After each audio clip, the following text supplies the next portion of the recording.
What if you were miles from anyone, and the fog-shrouded peaks of the Appalachian Mountains began to whisper your name and a secret you thought you'd never tell? Welcome to Haunted Fears, where we bring you 11 of the most disturbing true stories ever documented from America's oldest mountain range. These accounts come directly from real survivors who lived through the unexplainable. To protect their privacy, names and identifying details have been changed. But make no mistake, every single story is 100% real. From hikers who vanished without a trace to rescue teams stalked by unseen entities, these mountains conceal horrors that science cannot explain. Where are you watching from right now? Drop your location and time in the comments. Subscribe and hit that notification bell, because what these mountains hide might be waiting for you too. What if you were alone on a mountain trail and started hearing voices that knew everything about your past, whispering your darkest secrets from the fog? This is exactly what happened to Nolan in October 2019, and what he experienced on Blackwater Ridge would change him forever. I've always been someone who craves solitude. The noise of the city, the constant buzz of notifications, the endless small talk, it all felt suffocating. That's why I started hiking alone in the Appalachian Mountains. There's something about being surrounded by ancient peaks that makes you feel small in the best way possible. It reminds you that your problems, your stress, your entire existence is just a blip in time. At least that's what I used to think before Blackwater Ridge. It was a Thursday in mid-October when I decided to tackle the western trail of Blackwater Ridge in West Virginia. The weather forecast looked perfect. Clear skies, mild temperatures, no rain predicted. I'd done this particular trail twice before, so I knew it well enough. It's about a 12-mile loop that takes you through dense forest, past abandoned mining equipment from the early 1900s, and up to a ridge that offers breathtaking views of the valley below. Most importantly, it's remote. On a weekday in October, I knew I'd have the entire mountain to myself.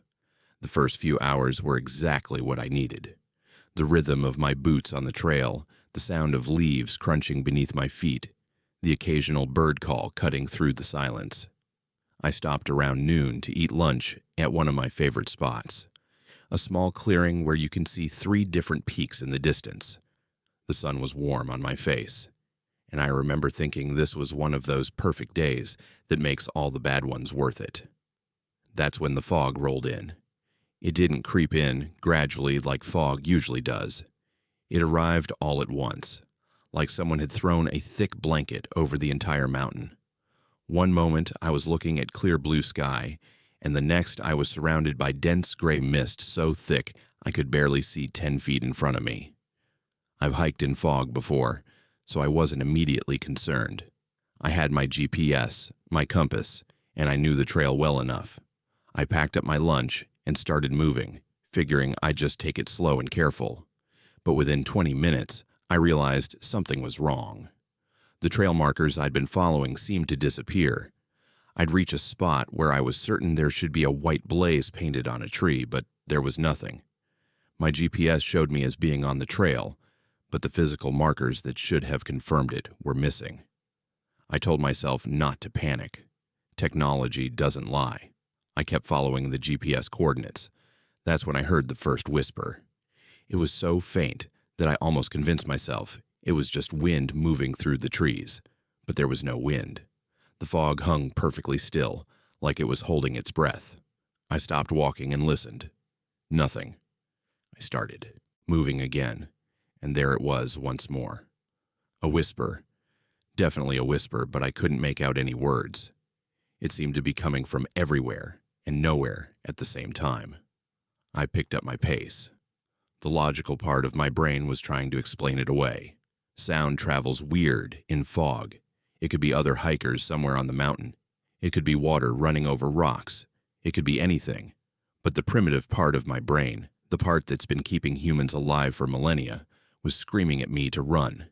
Then I heard my name, not shouted, not called out loudly, but whispered with absolute clarity. Nolan. It drifted through the fog from somewhere behind me. I spun around, and there was nothing but gray mist. My heart was hammering in my chest. I called out, asking if anyone was there, but my voice sounded wrong in the fog, muffled and flat, like the mountain was swallowing the sound. Nobody answered. At least not right away.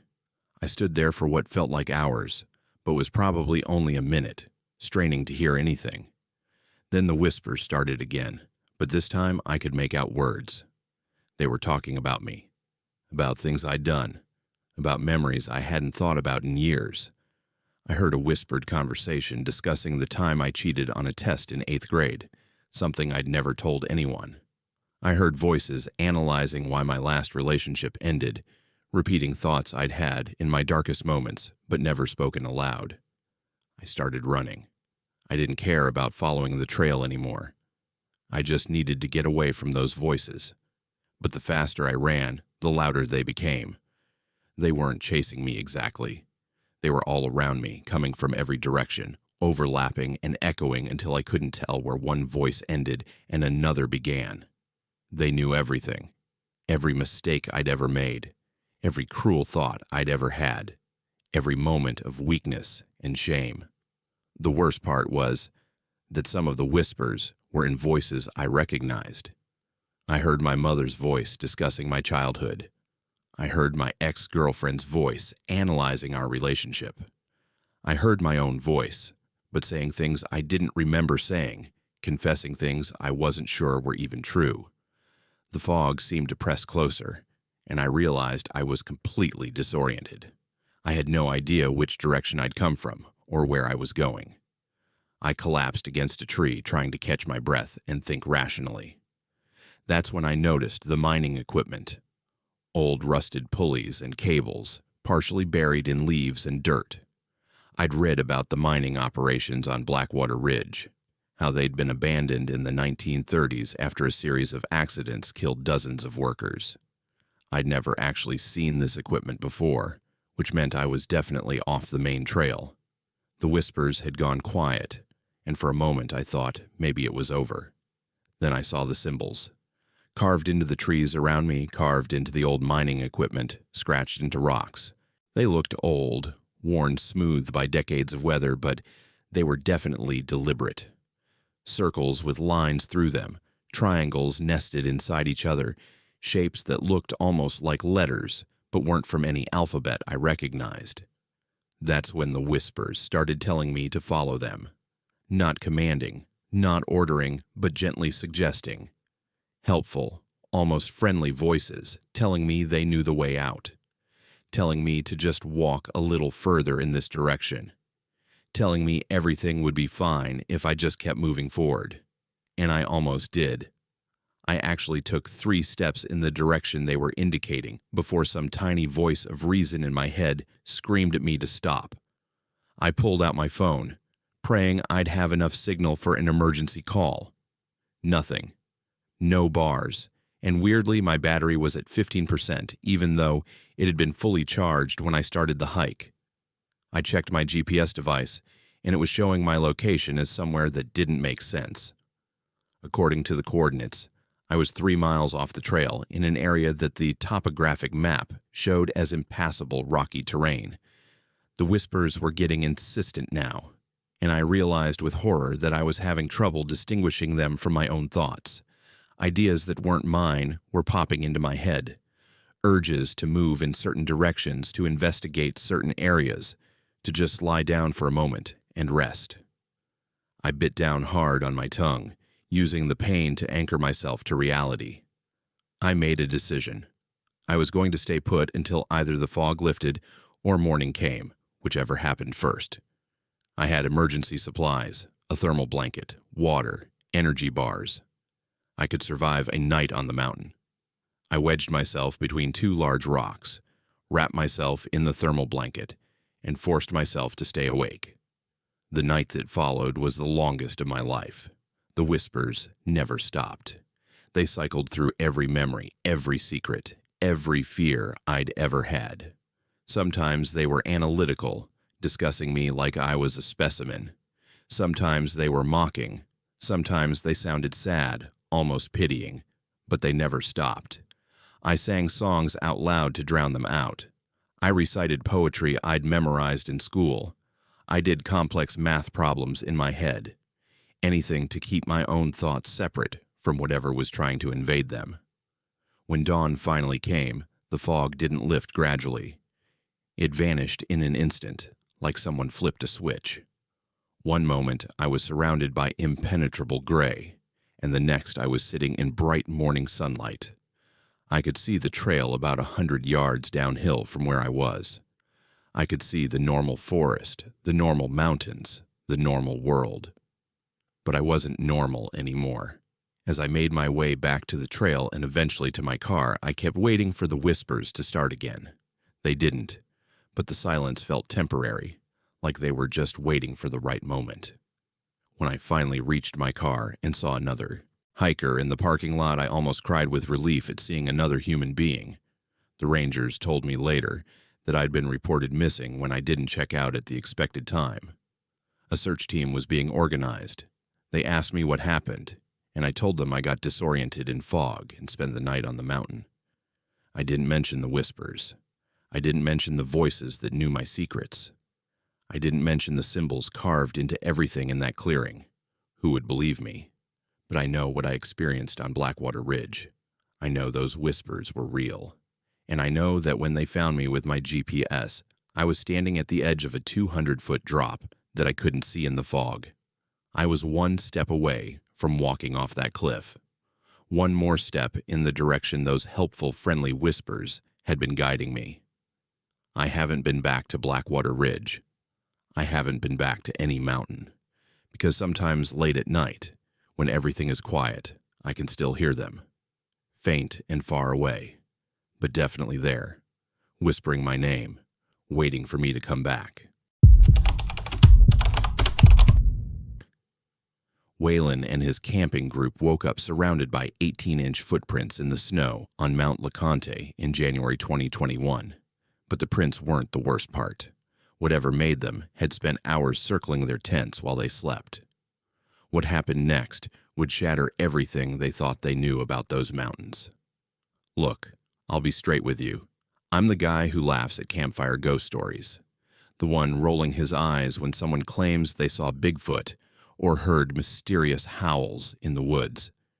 Give me a rational explanation. Show me the science, and I'll believe it.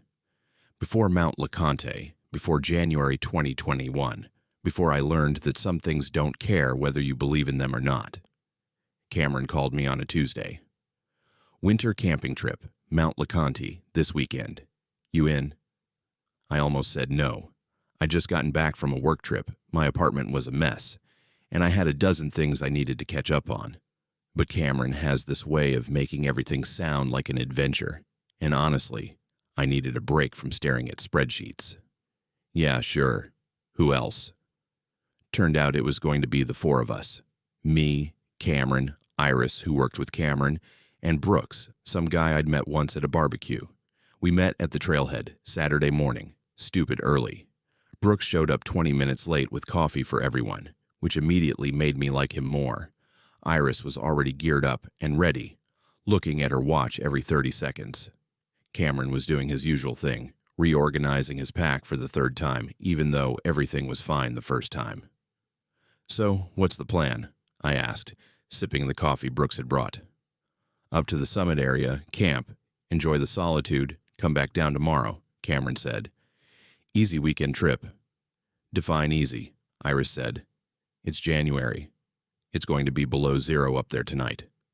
That's what makes it fun, Brooks said, grinning. He had this energy about him, like a kid going to an amusement park. The hike up wasn't bad, just long. We took Hellhole Cave trail because Cameron insisted it had the best views, which mostly meant we scrambled over ice-covered rocks for an hour while he took pictures. Brooks kept up a running commentary about everything we passed. That's a Carolina hemlock. That rock formation is from the Precambrian era. That's where I'm going to fall and break my ankle. The guy was entertaining, I'll give him that. By late afternoon, we found a clearing that Cameron deemed perfect. The four of us dropped our packs, and I swear I heard my shoulders sigh with relief. Setting up camp went quick. We had 2 tents up and a fire going within an hour.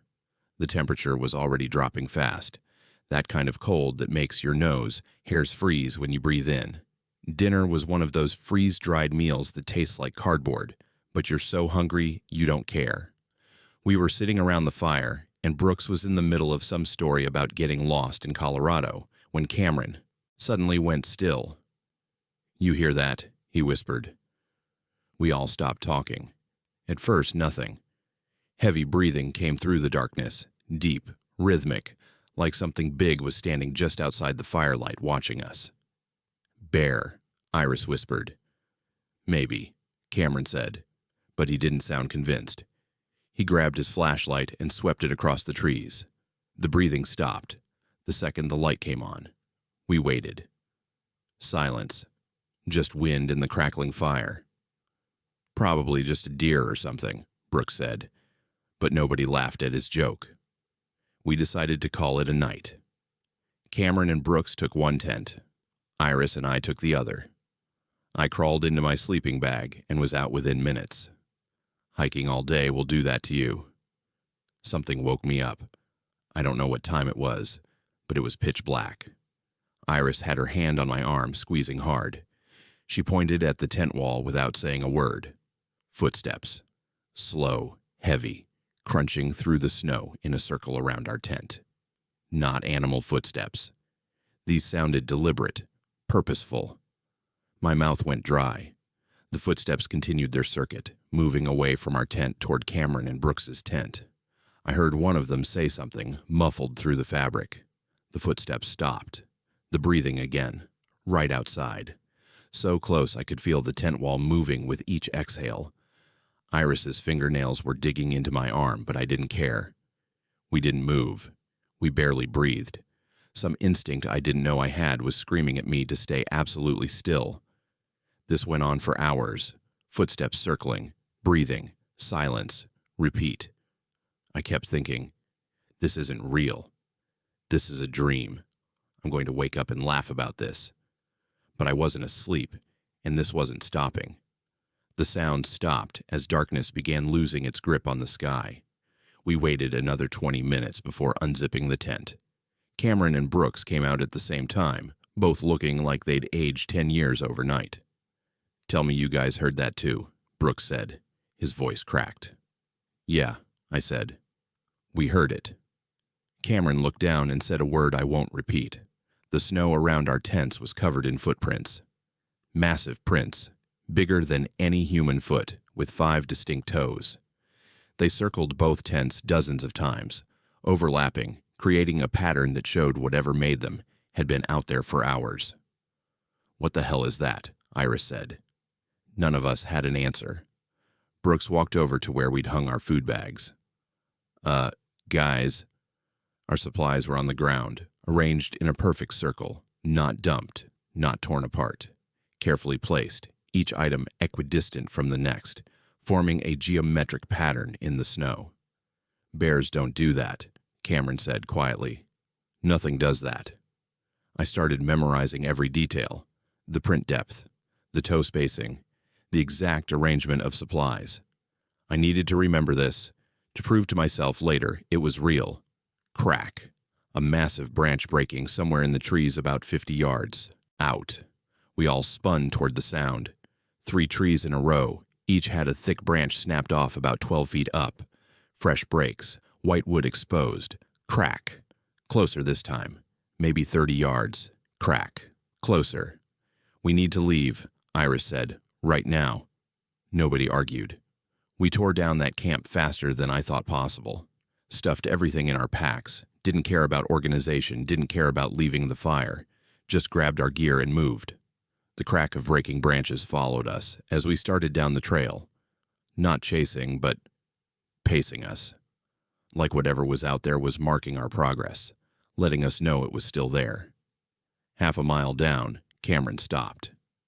"Look at this." Deep gouges in a tree trunk, 7 feet up. 5 parallel lines like claw marks, but enormous. Fresh sap still oozing out. We found more as we descended. Stripped bark, moved rocks, broken branches at that same height, over and over. It was marking territory, or marking us.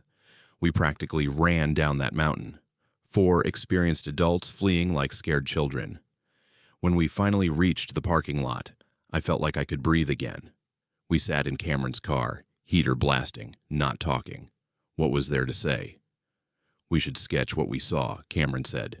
"The prints, the pattern, everything, while it's fresh." "Sketch it," I said. "Nobody's going to believe sketches." "I don't care if they believe us," Iris said. "I need to draw it. I need to get it out of my head." We spent an hour in that parking lot, all 4 of us drawing what we'd seen. The footprint patterns, the supply arrangement, the claw marks. Cameron was best at it. His sketches looked almost professional. Mine looked like a 5-year-old drew them, but I got the details down. The measurements, the proportions, the wrongness of it all. Brooks kept staring at his sketch of the footprints. "Guys," I counted, 73 circuits around our tents. If each circuit took 2 minutes minimum, that thing was out there for over 2 hours. Just walking around us, watching us sleep. The silence in that car was heavy. "It could have gotten in," Iris whispered. "The tents aren't bear-proof. It could have torn through the fabric in seconds, but it didn't." "Why didn't it?" Brooks asked. Nobody had an answer. 3 years later, I still camp, but not in winter. Not in the Smokies. And I still have those sketches in a folder in my desk. Sometimes I pull them out and look at them, trying to convince myself we got the proportions wrong, that fear made us exaggerate. But the 4 of us drew the same things independently. The same impossible footprints, the same geometric arrangement, the same measurements. We all saw it. We all documented it in our own way, and none of us can explain it.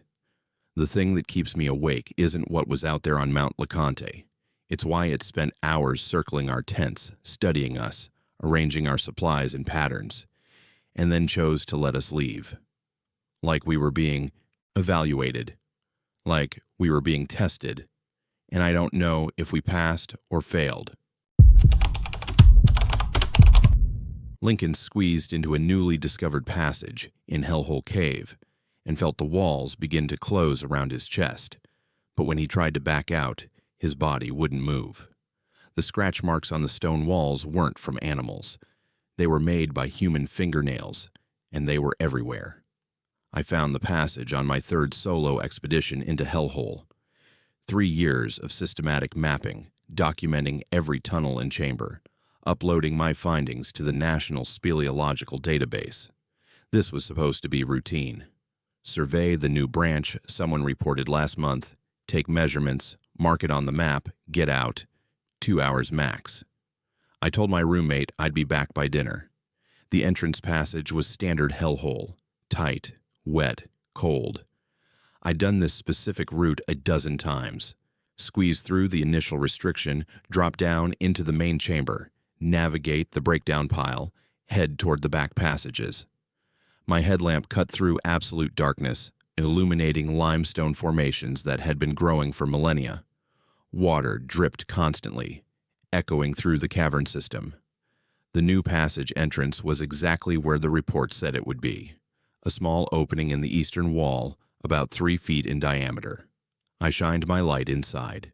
The passage angled downward at maybe 30 degrees, narrow but navigable. My digital caliper measured the opening at 36 inches wide, 28 inches tall, tight, but I'd been through worse. Standard procedure, test the passage first. I stuck my head and one arm in, shining my light as far as it would reach. The passage continued straight for about 20 feet, then seemed to open up into a larger space, potentially a new chamber. This could be significant. I radioed my surface contact, another caver named Violet, who was monitoring from the parking area. "Lincoln here. Found the new passage. Going in to survey. Estimate 45 minutes. "Copy that. Be safe down there." I attached my survey tape to the passage entrance, noting the time, 2:47 p.m. Then I went in. The first 15 feet were uncomfortable but manageable. I moved in a modified crawl, pushing my survey pack ahead of me, using my elbows and knees to propel forward. The walls were slick with moisture. My breathing echoed weirdly in the confined space. At about 18 feet in, the passage narrowed. I had to exhale completely to fit my chest through. This happened sometimes. You just had to commit, keep your breathing steady, keep moving forward. The wider section was right ahead. I could see it with my headlamp. I pushed forward another foot, then another. The passage constricted further. I was on my stomach now, arms extended in front of me, using my toes to push. My chest scraped against stone, still moving forward, almost through. I took a breath to push again, and my chest wouldn't expand fully. The passage was too tight. I was wedged. Okay, this is manageable. I exhaled completely, making myself as small as possible, and tried to shimmy backward. My hips caught on something. I couldn't move backward. I tried pushing forward. My chest was compressed too much. Couldn't move forward either. I was stuck. My heart rate spiked immediately. Breathe through your nose. Shallow breaths. The passage allowed maybe 60% lung capacity. You trained for this. You know what to do. Think methodically. I tried to reach my radio, but my arms were pinned in front of me. I couldn't bend them back to my chest pocket. I tried moving my legs to create leverage. Nothing. The passage had me locked in place like I was part of the stone itself. How long had I been stuck? 3 minutes? 5? My watch was on my left wrist, somewhere underneath me, impossible to see. I noticed the scratch marks while trying to find a handhold. Long gouges in the limestone, right at face level. 4 parallel lines, like someone had dragged their fingernails down the stone. I moved my light slightly. More scratches, different angles, different depths, but all made by nails scraping rock. They covered every visible surface of the passage walls. Someone else had been stuck here. Multiple people, maybe. They'd all clawed at the walls. My breathing was getting faster. Control it. Regulate. Hyperventilating in a confined space would make everything worse. I had maybe 3 hours of light left in my headlamp. Violet would start getting concerned in about 30 minutes when I didn't check in. They'd send a rescue team. I just had to wait. Maintain composure. Breathe. Drip, drip, drip. Water. Somewhere behind me. Steady rhythm. I'd been hearing it since I entered the passage, but now it sounded closer. Or louder. Was the water level rising? Flash floods could happen in cave systems. But there was no rain predicted today. I'd checked. The passage walls felt different suddenly. I couldn't move enough to look around, but I swear the stone against my chest was tighter. Like the passage was contracting. The mountain breathing. Ridiculous thought. Stone doesn't breathe. But the pressure on my chest was definitely increasing. I could feel it. Each exhale made it harder to inhale again. The walls were closing in, slowly, incrementally, but definitely closing. "Help!" I shouted. My voice sounded flat, dead, absorbed by stone. Sound doesn't travel well through narrow passages. Violet wouldn't hear me from the surface. Nobody would. The dripping water was definitely louder now. I could feel moisture on my legs, cold, getting deeper. The passage behind me was flooding, slowly but rising. How long until water reached my face? How long until I couldn't keep my head above it? I pulled at the stone in front of me, trying to create some kind of leverage. My fingernails scraped across limestone. I was adding to the scratch marks. I was becoming one of the people who'd been here before. How many had there been? How many people had wedged themselves into this passage and never gotten out? My radio crackled. Impossible. It was in my chest pocket, underneath me, but I definitely heard static. Then a voice, not Violet's voice, deeper, distorted. "Lincoln." My blood went cold. Nobody should be able to reach my radio frequency down here. The signal couldn't penetrate this much rock. "Lincoln, stop struggling." I stopped moving, not because the voice told me to, but because I was terrified. Who was speaking? Where were they? The passage only tightens when you fight it. That made no sense. Passages don't respond to movement. Stone is inert. But even as I thought this, I realized the pressure on my chest had lessened slightly when I stopped struggling. "Who are you?" I asked out loud. The radio crackled again. "We've all been here. We've all been exactly where you are now." "Where are you?" "Deeper."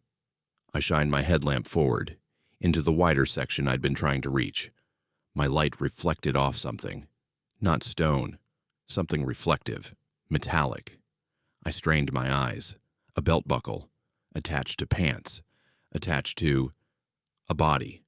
Someone was in the chamber ahead just beyond the passage constriction, lying on their side, not moving. "How many of you are there?" My voice cracked. 37. The radio voice sounded almost sad. 37 since they first mapped this cave. You'll be 38. No. I started struggling again, pushing, pulling, trying to compress my body further. The walls squeezed tighter. The voice was right. Movement made it worse. But I couldn't stop. I couldn't just lie here and accept this. My headlamp flickered. No. Not now. Not yet. I had 3 hours of battery left. I checked. The light flickered again, then steadied. When it came back on, I could see more of the chamber ahead. Not one body. Multiple bodies, arranged in a pattern, lying in a circle, heads pointing inward. Some were just skeletons. Some still had dried skin clinging to bone. Some looked recent. "This isn't real," I said. "I'm hallucinating. Low oxygen. This isn't real." "You're not hallucinating, Lincoln." The radio voice again. "This is the collection chamber. This is where the mountain keeps us." The water was definitely rising now. I could feel it creeping up my legs, soaking through my coveralls. Cold. So cold. How long had I been stuck? Felt like hours. Violet should have called for rescue by now. Unless... "What time is it?" I asked the radio voice, static. Then, "Time works differently here. The mountain has its own rhythm." My watch. I needed to see my watch. I wrenched my left arm slightly, pain shooting through my shoulder, and managed to angle my wrist enough to see the face. 2:51 p.m. 4 minutes. I'd been stuck for 4 minutes. That was impossible. It felt like an hour at least. I'd gone through entire cycles of terror and attempted calm. I'd discovered bodies. I'd had a conversation with whatever was speaking through my radio. 4 minutes. "Your team will come for you," I said. "Violet knows where I am. She'll send people. She'll wait for your check-in at 3:30. Then she'll give you a grace period. 15 minutes. Then she'll call rescue. They'll take 45 minutes to assemble the team. Another hour to navigate to this depth.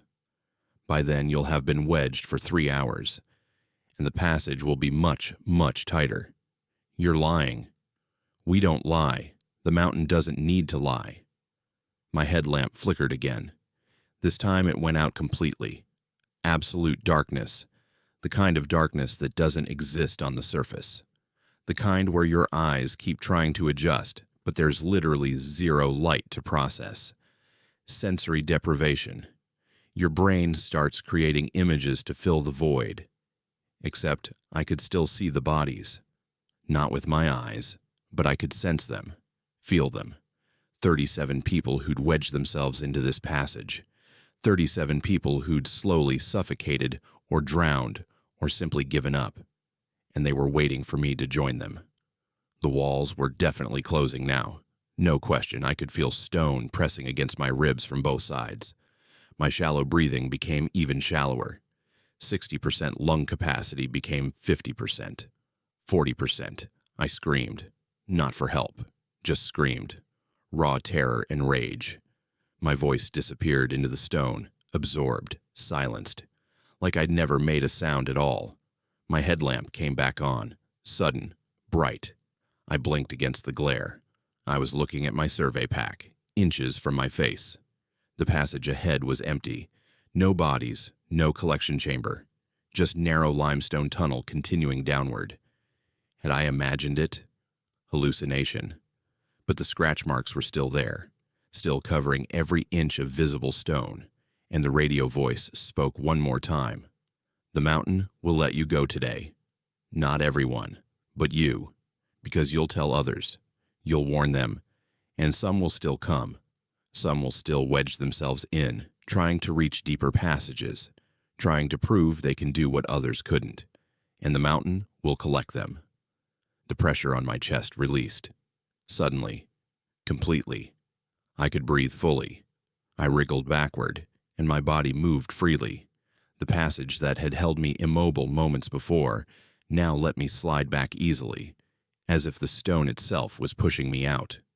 I retreated faster than I'd ever moved through a cave, crawling backward, scraping my knees and elbows not caring, out of the new passage, across the main chamber, up through the breakdown, through the entrance restriction, into the open air. Violet was sitting in her car reading a book. She looked up when I emerged. "You're back early. Find anything interesting?" I glanced at my watch. 2:53 p.m. 6 minutes. The entire experience had lasted 6 minutes. The passage dead ends, I lied. Unstable ceiling. Too dangerous to survey. Market as closed. I never reported what I saw. Never added that passage to the database. Never told anyone about the bodies, or the voice, or the walls that close in. Because the voice was right. Some people would still go. Some people would read a warning and see it as a challenge. I've stopped caving. Completely. Because now I know what's down there. Not in Hellhole specifically. In all of them. Every mountain. Every deep passage. Every tight restriction that requires you to commit, to trust that the far side is reachable. The mountains collect us. They always have. And they're very, very patient. Audrey and her family heard the mountain rumble and watched a wall of snow race toward them down Snowbird Mountain. But when they reached safety on a tiny rock ledge, they heard someone crying for help from inside the settled avalanche. The voice knew her daughter's name, and it was calling for them to dig. "Mom, I'm cold." Lila pulled her jacket tighter, her breath forming little clouds in the freezing air. "I know, sweetie. Just another hour and we'll be back at the lodge." I tried to sound confident, but the truth was I wasn't entirely sure where we were. The trail markers were buried under fresh snow from last night's storm, and the GPS on my phone kept glitching. "Are we lost?" My husband Dominic asked quietly so Lila wouldn't hear. "We're not lost, just taking a slightly longer route." It was supposed to be a simple family hike. Early spring in the North Carolina mountains, Snowbird Mountain specifically. The lodge staff had assured us the trails were safe, that the avalanche danger was minimal this time of year. Just stick to the marked paths, they'd said. Don't go above the tree line. We'd done everything right. Except now the sun was lower than it should be, and I was pretty sure we'd missed a turn somewhere about 20 minutes back. Lila was only 8. She was tough for her age, loved hiking, but I could see she was getting tired, and the temperature was dropping fast. "Maybe we should call someone," Dominic suggested, pulling out his phone. No signal. "Of course.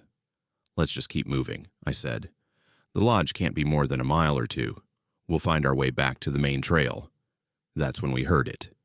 A sound like distant thunder, but longer, sustained, growing louder. Dominic's face went white. "Run! Now! Run!" He grabbed Lila and started running downhill. I followed, my legs pumping, heart hammering. The sound was getting louder, closer, and I made the mistake of looking back. A wall of snow, moving fast, impossibly fast. Trees disappearing into the white surge. It was still maybe 300 yards upslope, but closing the distance rapidly. "There!" Dominic shouted, pointing to a massive rock outcropping jutting from the mountainside. He practically threw Lila toward it, and we scrambled onto the rocks, climbing higher, higher, trying to get above the flow path. The avalanche hit. The sound was deafening, a roar that vibrated through my entire body. Snow crashed past below us, a river of white churning with broken trees and rocks. Our ledge held. The outcropping diverted the flow around us. We clung to the rock, watching the mountain move beneath us. And then it was over. maybe 30 seconds from start to finish. The silence that followed was almost worse than the roar. "Is everyone okay?" My voice shook. "I'm okay," Lila whispered. She was crying. "We're good," Dominic said. "We're alive. We're okay." But we weren't okay. The avalanche had deposited maybe 15 feet of settled snow below our ledge. The trees that had been there were gone. The trail was gone. Everything was just white. And our ledge was now essentially an island, 40 feet above the new snow surface, with no way down that wouldn't mean sinking into unstable debris. "Someone will come for us," I said. "The lodge knows we went hiking. When we don't come back, they'll send a search team." Dominic checked his phone again. Still no signal. And the battery was at 20%. Mine was worse, 12%. "We should probably conserve phone batteries," he said, "in case we get a signal window." The sun was getting lower. In maybe 2 hours, it would be dark, and the temperature was already brutal. None of us were dressed for an overnight in these conditions. That's when we heard the voice. "Help! Please! Someone help me!" All three of us froze. The voice was coming from the settled snow below us. Someone was buried. Someone had been caught in the avalanche. "Hello!" Dominic shouted. "Where are you?" "I'm trapped. I can't move. Please help." The voice sounded young, male, terrified. "We're stuck on a ledge," Dominic called back. "We can't get down to you, but we'll call for help. Just hold on." "Please, I can't breathe. There's so much weight." Lila was looking at me with those big eyes that broke my heart. "Mom, we have to help him." "Baby, we can't. If we try to climb down, we'll sink into the snow. We could get buried too." "But he's going to die." She wasn't wrong. People buried in avalanche debris had maybe 15 minutes before oxygen ran out. After that, survival rates dropped dramatically, and we had no idea how long he'd already been under. "What's your name?" I called out. "Ryan. My name is Ryan. Please, you have to dig me out." "Ryan, listen to me. We're going to get help. Search and rescue will be here. You need to try to create an air pocket if you can. Cup your hands around your face. Try to stay calm." I am calm, but Lila isn't. Lila is scared. My blood turned to ice. I looked at Dominic. He'd heard it too.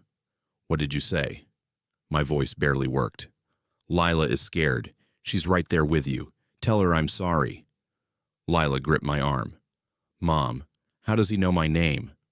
"I don't know, baby." "Audrey." The voice from the snow again. "You have to help. Dominic, please." He knew all our names. All of us.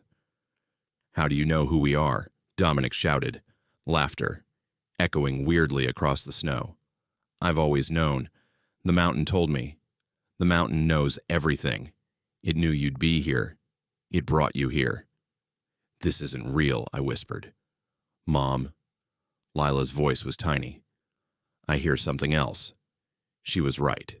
Beneath the voice calling for help, there was another sound. Scratching. Like something was moving under the snow. Multiple somethings. Scratching and scraping and crawling through the debris field. "Do you hear them, Lila?" The voice, Ryan, sounded gleeful now. "Those are the others. The ones the mountain has been collecting. There are so many of us down here, and we're so lonely." Dominic pulled Lila behind him, backing up on the ledge as far as we could go. Which wasn't far. The outcropping was maybe 12 feet deep. The scratching sounds were getting closer. I could see the snow moving in places, bulging upward like something was pushing from underneath. "The mountain wanted you," Ryan's voice continued. "It's been hungry. Spring thaw means it needs to feed before summer. Avalanches are how it eats. It swallows people whole, and we stay here. Forever. Part of the snow, part of the stone." A hand burst through the snow surface, pale, blue-tinged, fingers clawing at the air.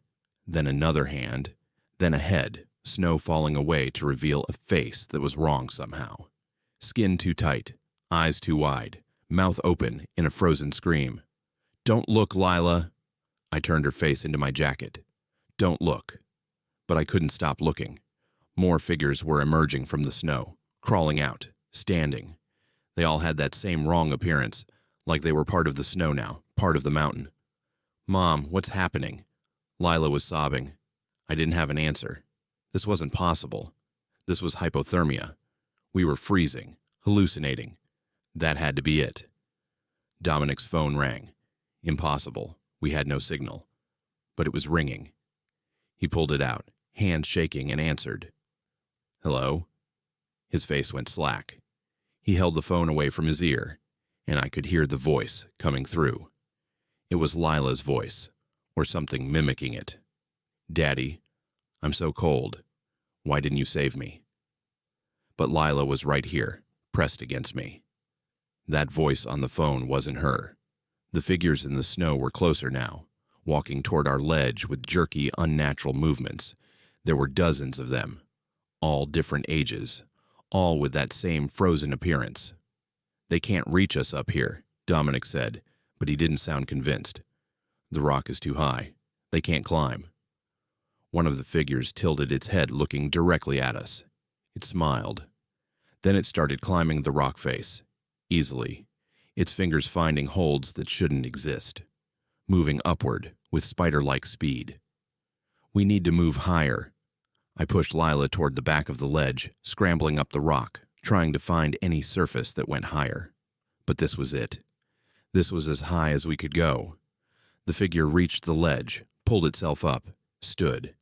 Its eyes were completely white, like snow had replaced the irises. "You should have stayed on the marked trail," it said in Ryan's voice. "But the mountain wanted you. It moved the markers. It confused your GPS. It led you here, to the feeding zone." More figures were climbing now. 5, 10, 20, all pulling themselves onto our ledge. "This isn't real," I screamed. "You're not real." "We're very real, Audrey. We're what happens when the mountain takes you. We're what you're going to become." They moved closer, a circle tightening around us. Lila was screaming. Dominic was swinging his hiking pole at them, but it passed through them like they were made of fog. The first one reached for Lila, and then I blinked. The figures were gone. The ledge was empty, just us. The sun was lower, almost touching the horizon. Dominic was staring at nothing, his hiking pole still raised. Lila was curled in a ball, shaking. "Did you—" I couldn't finish the question. "I saw them," Dominic whispered. "I saw them all." "Me too," Lila said through her tears. My phone buzzed. A text message, from a number I didn't recognize. This time was just a warning. "The mountain wanted you to know what waits in the snow. Next time, you won't be on a ledge. Next time, you'll be part of the collection." Headlamps appeared in the distance, voices calling our names. The search and rescue team had found us. They helped us down with ropes and equipment, excavating a safe path through the debris. They told us we were lucky. The avalanche had been unusual for this time of year, unseasonable, unexpected. We didn't tell them about the voices, about the figures crawling from the snow, about Ryan and the others. Who would believe us? But I know what I saw, what we all saw, and I know why I'll never go back to those mountains. Because somewhere in the snow on Snowbird Mountain, something is waiting. Something that knows our names. Something that almost had us. And next time, if there is a next time, we might not be standing on a ledge when it comes for us. The logbook in the abandoned fire tower on Spruce Knob was dated 1987, and the final entry read, "They're in the trees now, watching, waiting. If you're reading this, don't look outside after dark." Atlas climbed that tower for sunrise photos in March 2022, and by the time he understood the warning, the ladder was already gone. 3 hours before dawn, that's when I started the hike. The whole point was catching first light from the highest point in West Virginia, Spruce Knob's fire tower. I'd been planning this shot for months, tracking sunrise times, checking weather patterns, studying topographic maps. This was going to be the centerpiece of my Appalachian photography series. The trail was easy enough with my headlamp. 4 miles, mostly gradual incline. I'd done harder hikes. The fire tower had been abandoned since the 90s, but I'd seen photos online. People still climbed up there regularly. The structure was sound. The views were supposed to be incredible. I reached the base of the tower at 5:30 a.m., still pitch dark. The tower rose above me, a skeletal metal structure maybe 60 feet tall, with a small enclosed observation room at the top. I tested the ladder. Solid. Started climbing. The observation room was exactly what I expected. Dusty, empty, windows on all sides. Perfect. I set up my tripod, attached my camera, and started configuring settings for the long exposure shots I wanted. That's when I noticed the logbook on the floor. Old leather binding, pages yellowed with age. I picked it up, curious. Fire lookouts used to keep logs of their shifts, weather observations, smoke sightings, daily notes. This one was filled with entries from the 1980s. Neat handwriting, professional observations. Nothing unusual until I got to the last few pages. The entries started changing around July 1987. The handwriting got shakier. The observations became strange. July 3rd, 1987. Saw lights in the forest again, not campfires. They move. They follow patterns. Circles and spirals through the trees. Reported to ranger station. They say it's poachers with flashlights, but poachers don't move like that. July 10th, 1987. The lights are closer now, every night, always after midnight. They spiral inward, getting nearer to the tower base. I've stopped going down at night. I stay up here. It's safer up here. July 15th, 1987. Something climbed the tower last night. I heard it on the ladder, metal creaking. But when I looked, nothing was there. Just those lights in the trees, watching. July 18th, 1987. I see them clearly now. Figures. Tall, wrong proportions. Standing in the trees. They don't hide anymore. They know I can see them. They know I'm trapped. The final entry was barely legible, written in jagged letters. July 20th, 1987. They're in the trees now, watching, waiting. If you're reading this, don't look outside after dark. Don't let them know you've seen them. And whatever you do, don't stay past. The entry ended mid-sentence. Just stopped. I flipped through the remaining pages. Blank. I checked my watch. 5:47 a.m. Sunrise in about 40 minutes. Plenty of time. This was just some creative writing someone had left behind. A spooky story to mess with people who climbed up here. I'd seen stuff like this before in abandoned places. I went back to setting up my shot, adjusting the camera angle to catch the horizon line. That's when my camera's screen showed something I hadn't seen with my naked eye. In the viewfinder, down in the trees, there were lights. Small, faint, but definitely there, moving in slow circles. I looked up from the camera. With my own eyes, I saw nothing. Just dark forest. I looked back at the camera screen. The lights were still there, more of them now, spiraling patterns through the trees. My hands started shaking. I told myself it was a camera malfunction, light artifacts, lens flare. But the lights in the viewfinder were getting brighter and closer. I heard metal creaking, the ladder. Something was climbing. I spun around, pressed my face against the window overlooking the ladder side. My headlamp beam showed nothing. Empty ladder. But the creaking continued. Steady. Rhythmic. Something ascending.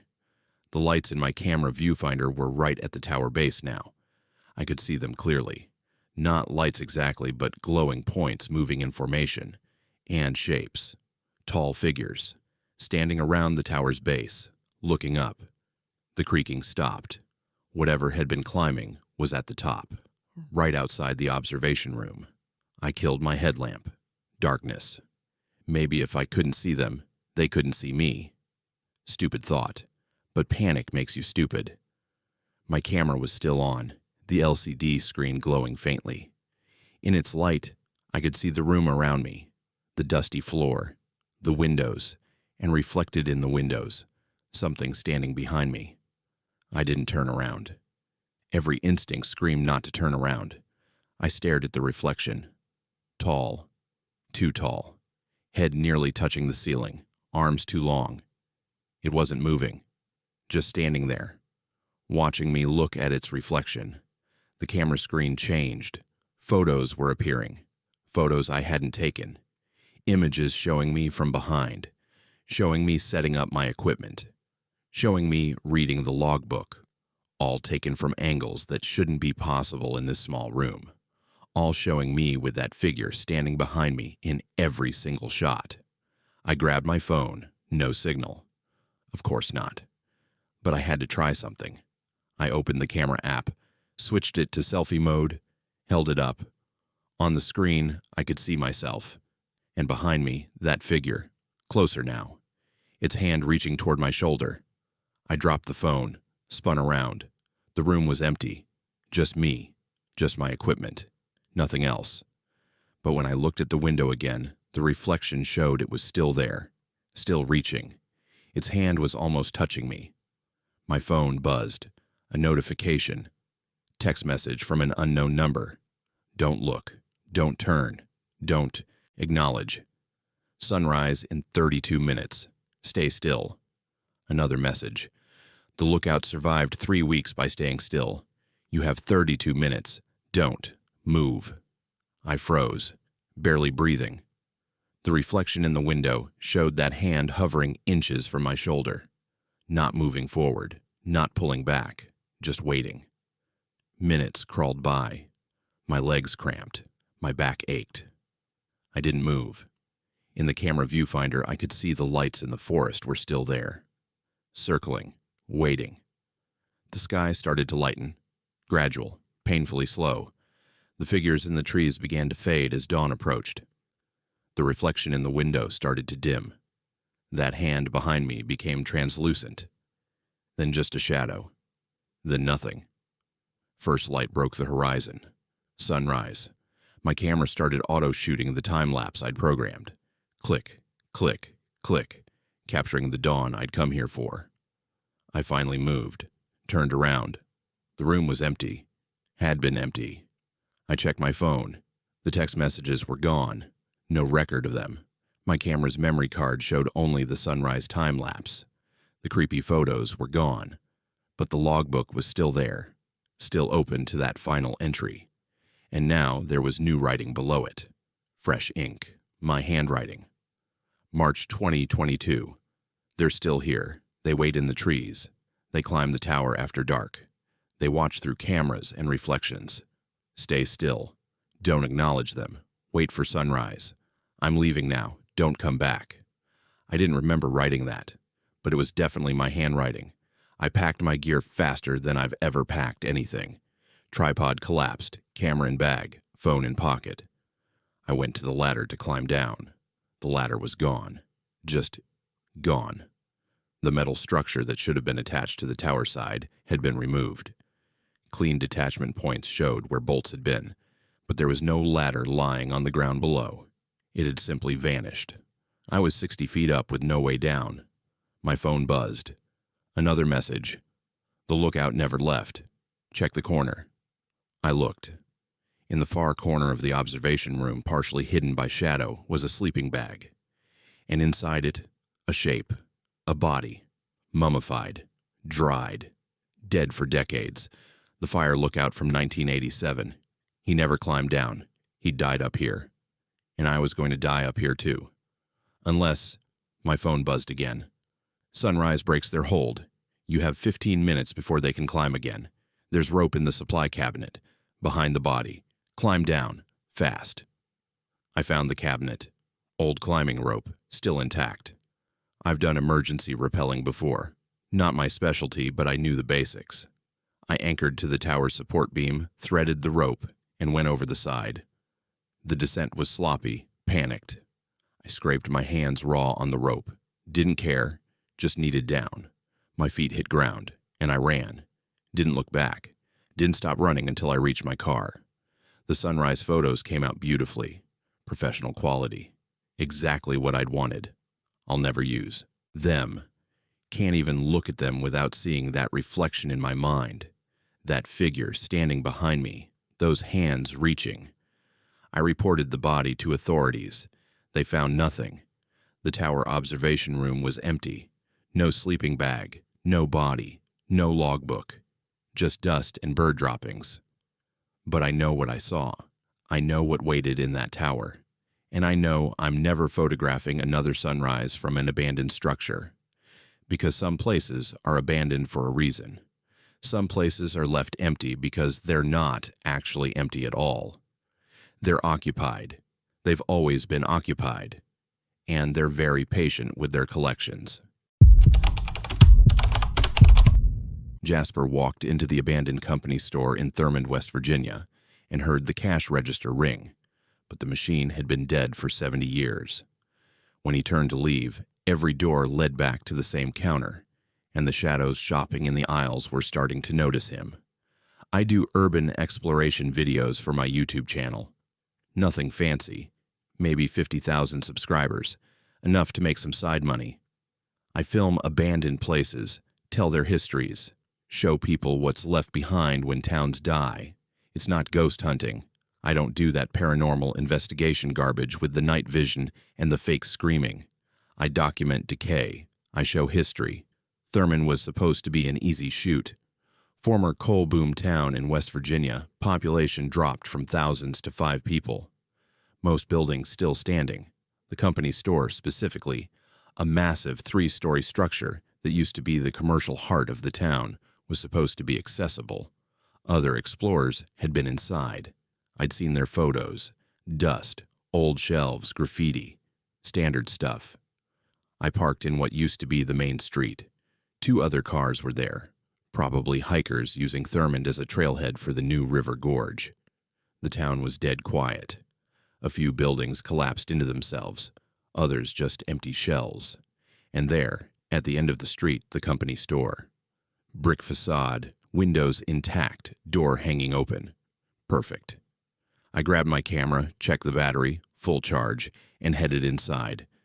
The door creaked exactly like you'd expect. Very atmospheric. My audience would love it. The interior was darker than I anticipated. My flashlight beam cut through dust particles floating in the air. Empty shelves lined the walls. The wooden floor was rotted in places, creating holes that dropped into the basement. I tested each step carefully. Safety first. Breaking my ankle in an abandoned building 2 miles from my car would be a stupid way to die. The main floor was large, maybe 40 feet by 60 feet. A long counter ran along one side, the checkout area. Behind it, empty shelves, where they would have kept cigarettes and liquor. A staircase in the back led to upper floors. I started filming my standard introduction. What's up, explorers? Jasper here. Today we're in Thurmond, West Virginia, once a thriving coal town, now home to just 5 residents. Behind me is the old company store, built in 1903, where miners and their families bought everything from... The cash register rang. One clear ding. I stopped talking, turned toward the counter. An old mechanical cash register sat there. I hadn't noticed it before. The counter had seemed empty. But there it was, brass and black metal, ancient. The drawer was closed. I walked closer, camera still rolling. So there's a cash register here. Probably hasn't worked in decades. These old mechanical ones required manual operation, no electricity. Let's take a closer look. I reached out to touch it. The drawer popped open with a sharp cha-ching. Empty inside. No money. Just dust. Okay, so it still has some spring tension. That's actually pretty cool. Probably just released when I got close. Vibration from my footsteps or something. Except I hadn't touched it. And I'd been standing still. I filmed the register for another minute, then moved on. The rest of the main floor was unremarkable. I headed up the staircase to the second floor. More empty shelves, more dust, more rotted floor. I filmed everything, narrating the history, talking about what each section probably sold. That's when I heard voices, faint, coming from downstairs. Conversation. Multiple people talking over each other. I couldn't make out words, just the murmur of human voices. Hello? I called out. Maybe the people from those other cars had come inside. I'm up here. I'm just filming. I'll be out of your way in a minute. The voices continued, not responding to me, just ongoing conversation, shopping conversation, someone asking about prices, someone else laughing. I went back downstairs. The main floor was empty, no one there. The voices stopped the moment I came down. "This is weird," I said to my camera. "Audio phenomena, maybe. Old buildings can create strange acoustic effects, sound bouncing off surfaces in unusual ways." I was rationalizing, making excuses for my audience, but my hands were shaking slightly. I noticed the camera shake in the viewfinder. I decided to check the basement. A set of stairs behind the counter led down. I tested the first step. Solid enough. Descended carefully. The basement was smaller than I expected. Stone walls, low ceiling, a few empty crates scattered around, and against the far wall something that made my blood freeze. A door. Modern door. Clean. With a glowing exit sign above it. That was impossible. This building had no electricity. Exit signs don't glow without power. And this door was new, maybe 5 years old. It didn't belong in a building abandoned since the 1950s. I approached it.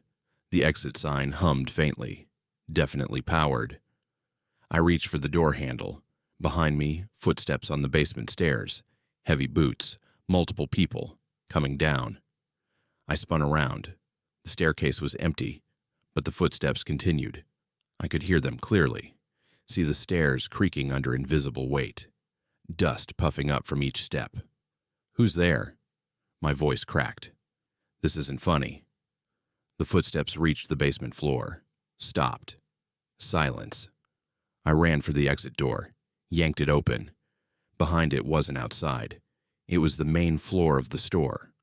I was looking at the checkout counter from a different angle, but I was in the basement. This door should have led outside. I backed away from the door. It swung closed. When it did, the exit sign went dark. And in that darkness, I heard the cash register again. Ding. I ran up the basement stairs, back to the main floor. I'd leave through the front door. Forget the footage. Forget the video. Just get out. The front door was gone. Where it should have been was just wall, shelves. Like there had never been a door there at all. I ran to the windows. They were there. I could see through them to the street outside. My car was visible, but the windows wouldn't open. I tried breaking one with my flashlight. The glass didn't crack, just absorbed the impact like it was made of rubber. Okay, stay calm. I was talking to myself. Camera still rolling. Document everything. That's what I do. There has to be another exit. There's always another exit. I heard the voices again, louder now, close, coming from all around me. I could make out words. Need 3 pounds of flour. Seen the new shipment of fabric. What's the price on? Shopping conversations.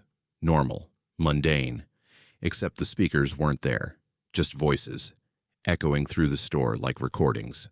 Shadows moved along the walls, not my shadow, different shapes, people-shaped, walking between aisles, shopping, reaching for products that weren't there. My camera screen flickered. When it stabilized, the viewfinder showed people, full visible people, men in mining clothes, women in long dresses, children. They were shopping, moving through the store like it was 1950 and everything was normal. But when I looked with my naked eyes, there was nothing, just shadows. I kept the camera up, watching through the screen. A woman walked past me. Through the viewfinder, I could see her clearly. She didn't look at me, just picked up an invisible item from an empty shelf and examined it. A child ran past. A man in a coal-dusted jacket browsed near the counter. They were all solid, normal-looking people in my camera screen, all completely invisible to my eyes. Then one of them looked at me. A man standing by the cash register. He turned his head, looked directly at the camera, and smiled. Not a friendly smile. A knowing smile. He pointed at me, then at the counter, like he was directing me to check out, to complete my purchase. Other figures started turning, one by one. all looking at the camera, all looking at me. Their mouths moved. The voices got louder. Needs to pay. Can't leave without paying. Register is waiting. Everyone pays eventually. The cash register rang again. The drawer opened, and this time there was something inside. Money, old bills, but also something else. A piece of paper, a receipt. I didn't want to look, but I couldn't stop myself. I walked to the counter, picked up the receipt. My hands were shaking so badly I could barely read it. The receipt was dated today. Listed items I hadn't purchased. Prices in old dollars and cents. And at the bottom, a total paid in full. Below that, a single line.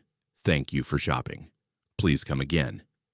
And then, in fresh handwriting that hadn't been there a second ago, you're one of us now. The figures in my camera viewfinder started moving closer, surrounding me, their mouths opening wider, the voices becoming louder, overlapping, creating a wall of sound that made my ears ring. I dropped the camera. It clattered to the floor, still recording. I ran. Didn't matter where, just ran. Found a staircase, went up, second floor, third floor. A door, any door, had to lead out. The third floor was different. It wasn't empty. It was furnished. Beds, dressers, living quarters, where the store workers must have lived. And in those beds, shapes, people sleeping, not shadows, solid people. They didn't move as I ran past. End of the hallway. A window. It was open. Finally, an open window. I could see outside, see the town, see escape. I climbed through. My feet hit something solid, but I wasn't outside. I was back on the main floor, standing in front of the cash register. The window had somehow looped me back to where I started.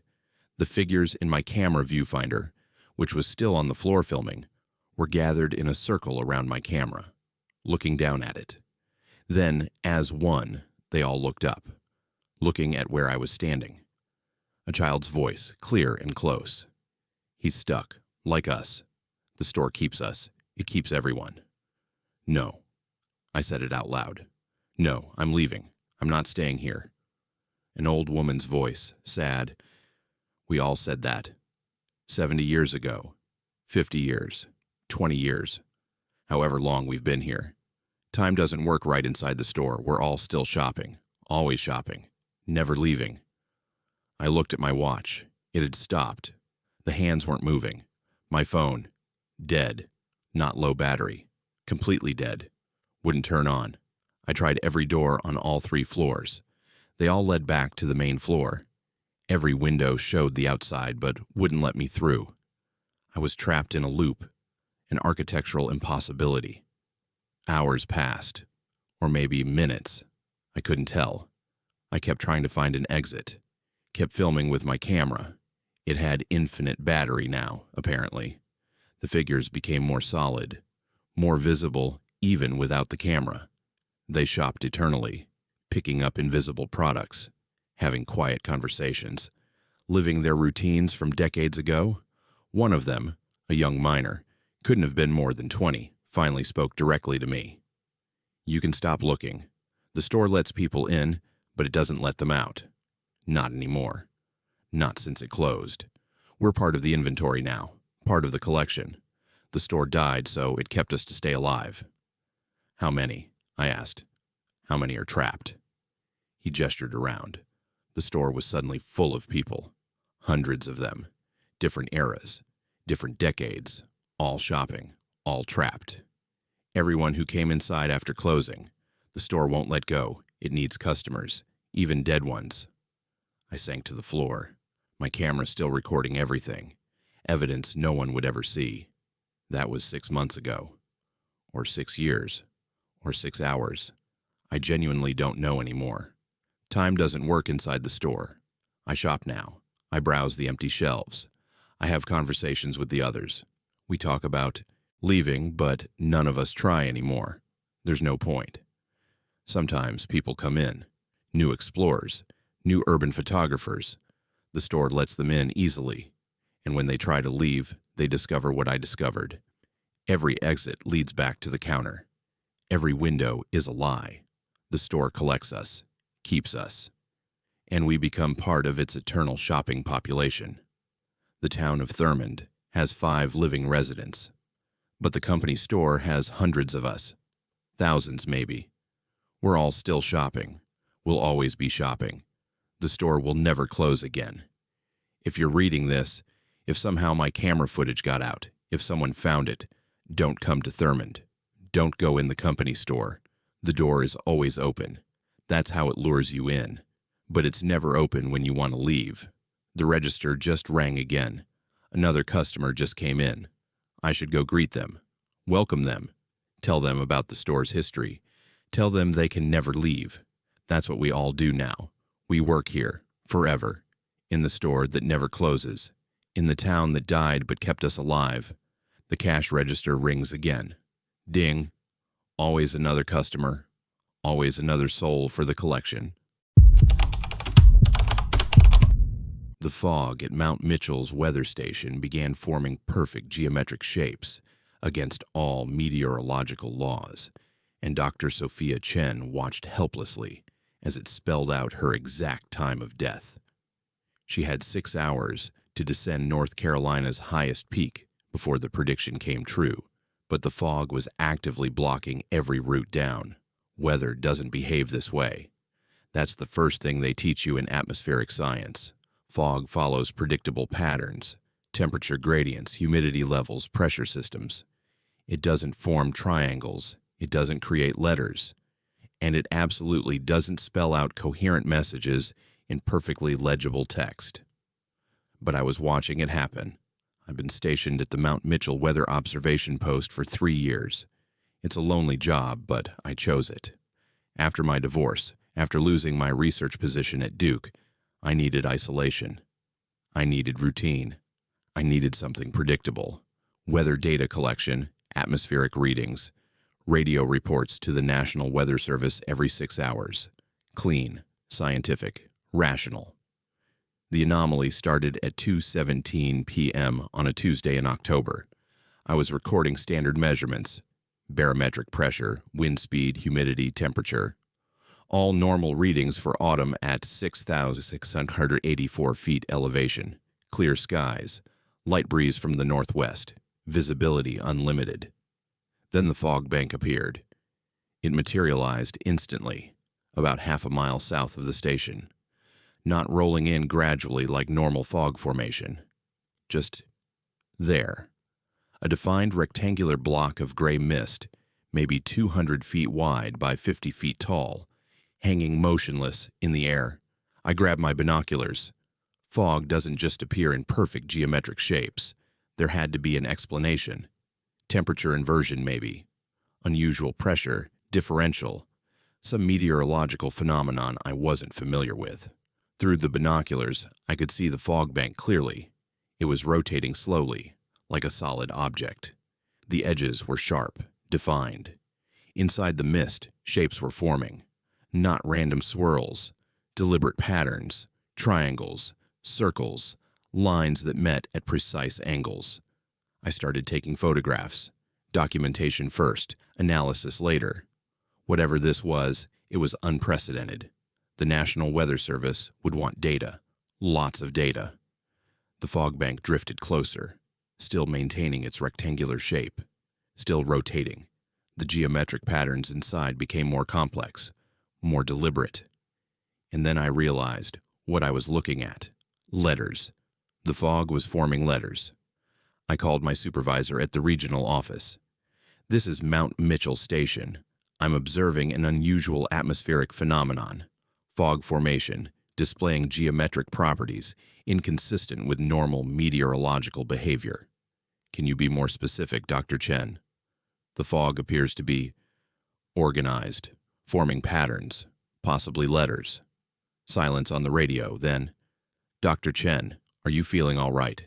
Any symptoms of altitude sickness, fatigue? I'm fine. I'm documenting everything. Sending photos now. I transmitted the digital images, waited. The fog bank was maybe 300 yards away now. The letters inside were becoming clearer. I could make out words. My radio crackled. Dr. Chen, we're not seeing any unusual fog activity on satellite imagery. Are you certain about these observations? I looked through my binoculars again. The fog was definitely there, definitely forming letters, but satellite couldn't see it. That was impossible. I'm certain. The phenomenon is directly in front of me. Dr. Chen, I'm going to need you to run a full equipment check, calibrate all instruments. There may be a technical malfunction affecting your readings. They thought I was hallucinating, malfunctioning equipment, altitude sickness, stress. I didn't blame them. What I was reporting violated everything we knew about atmospheric physics. But the fog was forming words now. Clear, readable words in block letters maybe 20 feet tall. Sophia. My name. The fog knew my name. I dropped the binoculars, backed away from the observation window.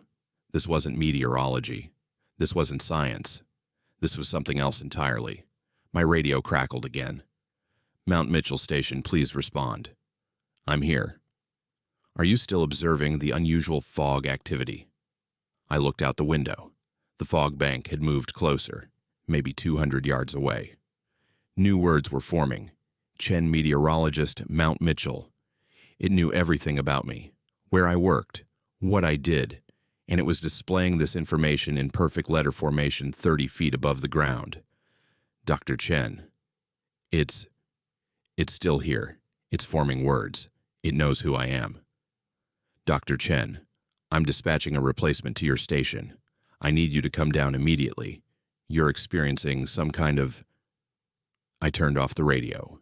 They wouldn't believe me, couldn't believe me, and honestly, I was starting to doubt my own sanity. The fog was 50 yards away now, close enough that I could see individual droplets swirling in precise patterns. The words changed. You will die today, 8:17 p.m. 6 hours. The fog was predicting my death in 6 hours, down to the exact minute. I checked my watch. 2:17 p.m. The fog had appeared exactly on the hour. Now it was predicting my death exactly 6 hours later. There was a pattern here, a purpose. I grabbed my emergency pack, radio, first aid kit, water, food, hiking gear. I was leaving, descending the mountain immediately. If something was planning to kill me at 8:17 p.m., I'd make sure I was far away from Mount Mitchell by then. I headed for the main trail, the same route I'd used to reach the station. The fog bank moved to intercept me. It didn't drift randomly. It moved with intent, positioning itself directly on the trail. When I reached it, I couldn't see 2 feet in front of me. The mist was thick, disorienting, and wrong. It felt wrong against my skin. Too warm, almost oily. I tried to push through. The fog closed around me like a living thing.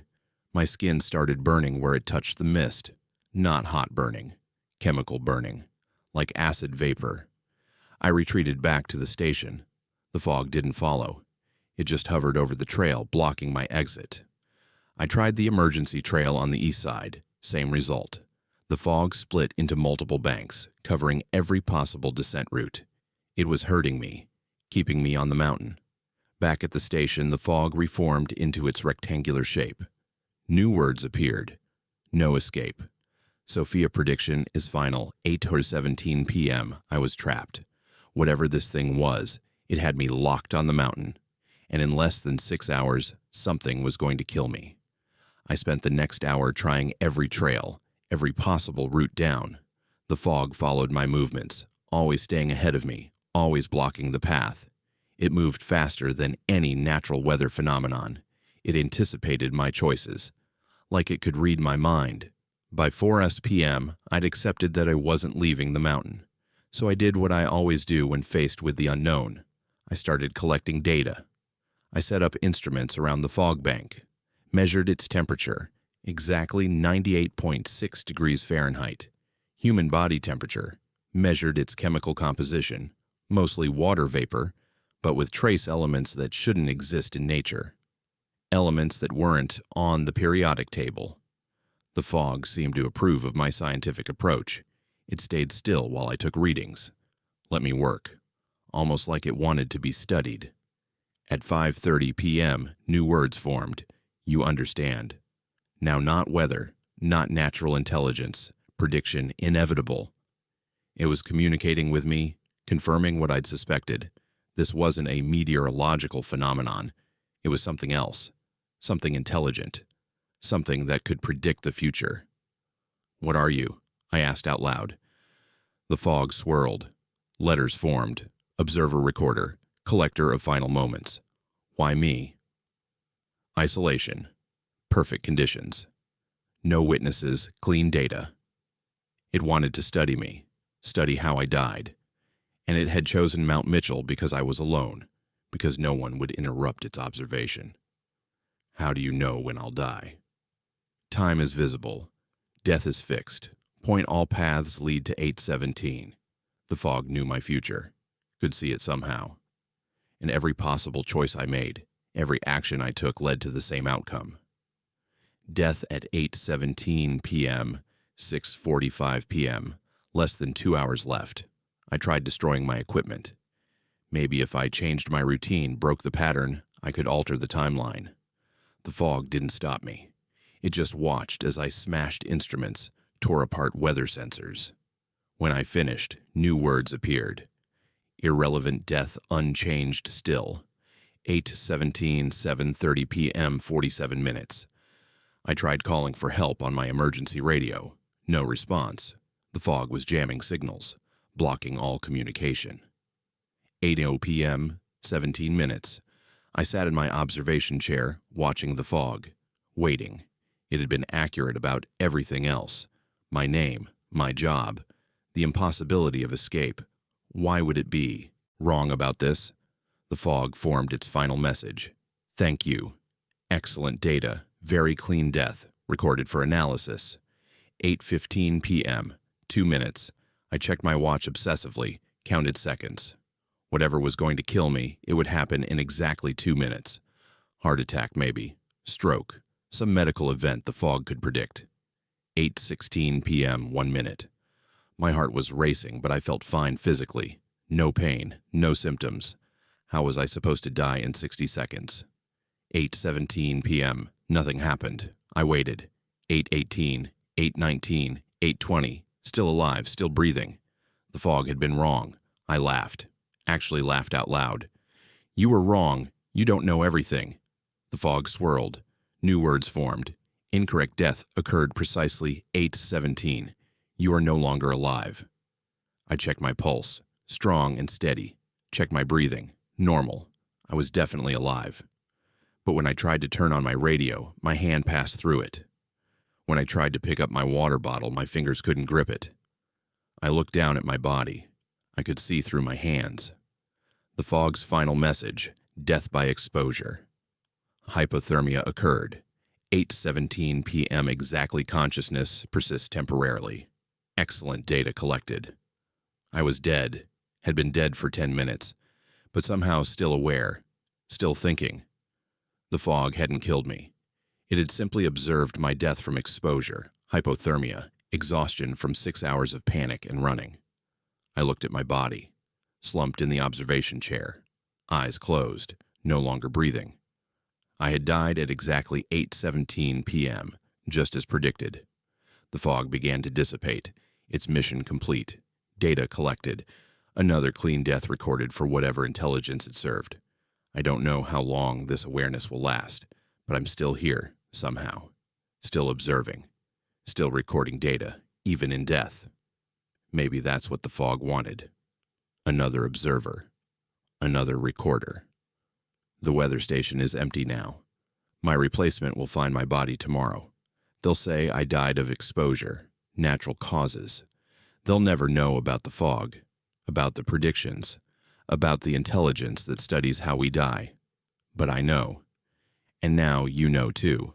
The fog comes to Mount Mitchell every October, watches, records, predicts. Choose your timing carefully if you visit the highest peak in North Carolina. Some weather patterns are more dangerous than others. Eliana and River marked the same oak tree 7 times on Linville Gorge's 8-mile loop trail, completing the entire route in just 18 minutes each time, while their fitness trackers insisted they'd barely walked a quarter mile. When they finally saw themselves hiking ahead on the path, close enough to touch, they understood they weren't stuck in space, but collapsing through time.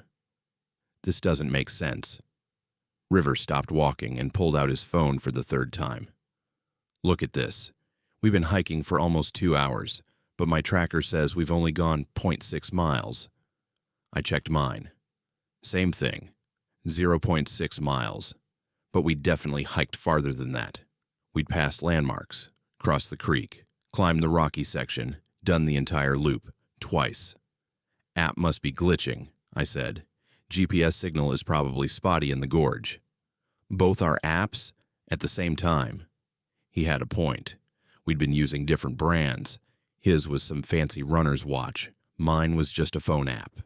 They shouldn't both malfunction identically. We were on the Linville Gorge loop trail in North Carolina, a route we'd done before. 8 miles, moderate difficulty, beautiful views. We'd started at the trailhead at 9 a.m. with perfect weather. It should take about 4 hours total. Easy Saturday hike, except we kept finishing too fast. The first time, we thought we'd just been moving faster than expected. We'd reached the trailhead parking lot after what felt like maybe 20 minutes. Confused, we checked the time. 9:18 a.m., 18 minutes for an 8-mile loop, impossible. Did we miss a turn? River asked. Take a shortcut accidentally? I don't think so. I remember the creek crossing, the overlook. We did the whole trail. In 18 minutes. Yeah. We decided to do it again, carefully this time, paying attention to every marker, every landmark, timing ourselves, same result. Started at 9:18, back at the trailhead at 9:36, 18 minutes, the entire 8-mile loop. Our fitness trackers said we'd walked 0.6 miles. Okay, this is officially weird, River said. That's when I noticed the tree, a distinctive oak with a triple trunk, right at the trailhead. I'd noticed it when we started because it looked like 3 separate trees had fused together, and carved into the bark was a fresh mark, 3 parallel lines, like someone had scratched it with a knife. Did you see that mark before? I asked River. What mark? I pointed. He looked closer. Huh. No, wasn't there when we started. I had a knife in my pack. On impulse, I pulled it out and added another mark below the first. 3 lines, parallel, then 3 more perpendicular. A grid, a way to track. What are you doing? Marking it, so we know if we come back to this exact tree. Why would we come back to this tree? I don't know, but something strange is happening with distance and time. I want to document it. We started the loop a 3rd time, paid even closer attention. I took photos at specific landmarks, the creek, the overlook, a weird rock formation that looked like a face. Time-stamped photos. 18 minutes later, we were back at the trailhead. The oak tree, with my grid mark, and 2 more sets of marks below it. I didn't carve those, I said. Neither did I. But they were fresh, recently cut, and there were now 3 grid patterns carved into that tree. River was looking at his watch with an expression I didn't like.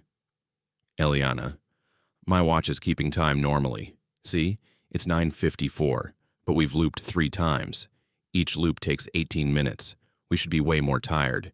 We should feel like we've hiked 24 miles. He was right.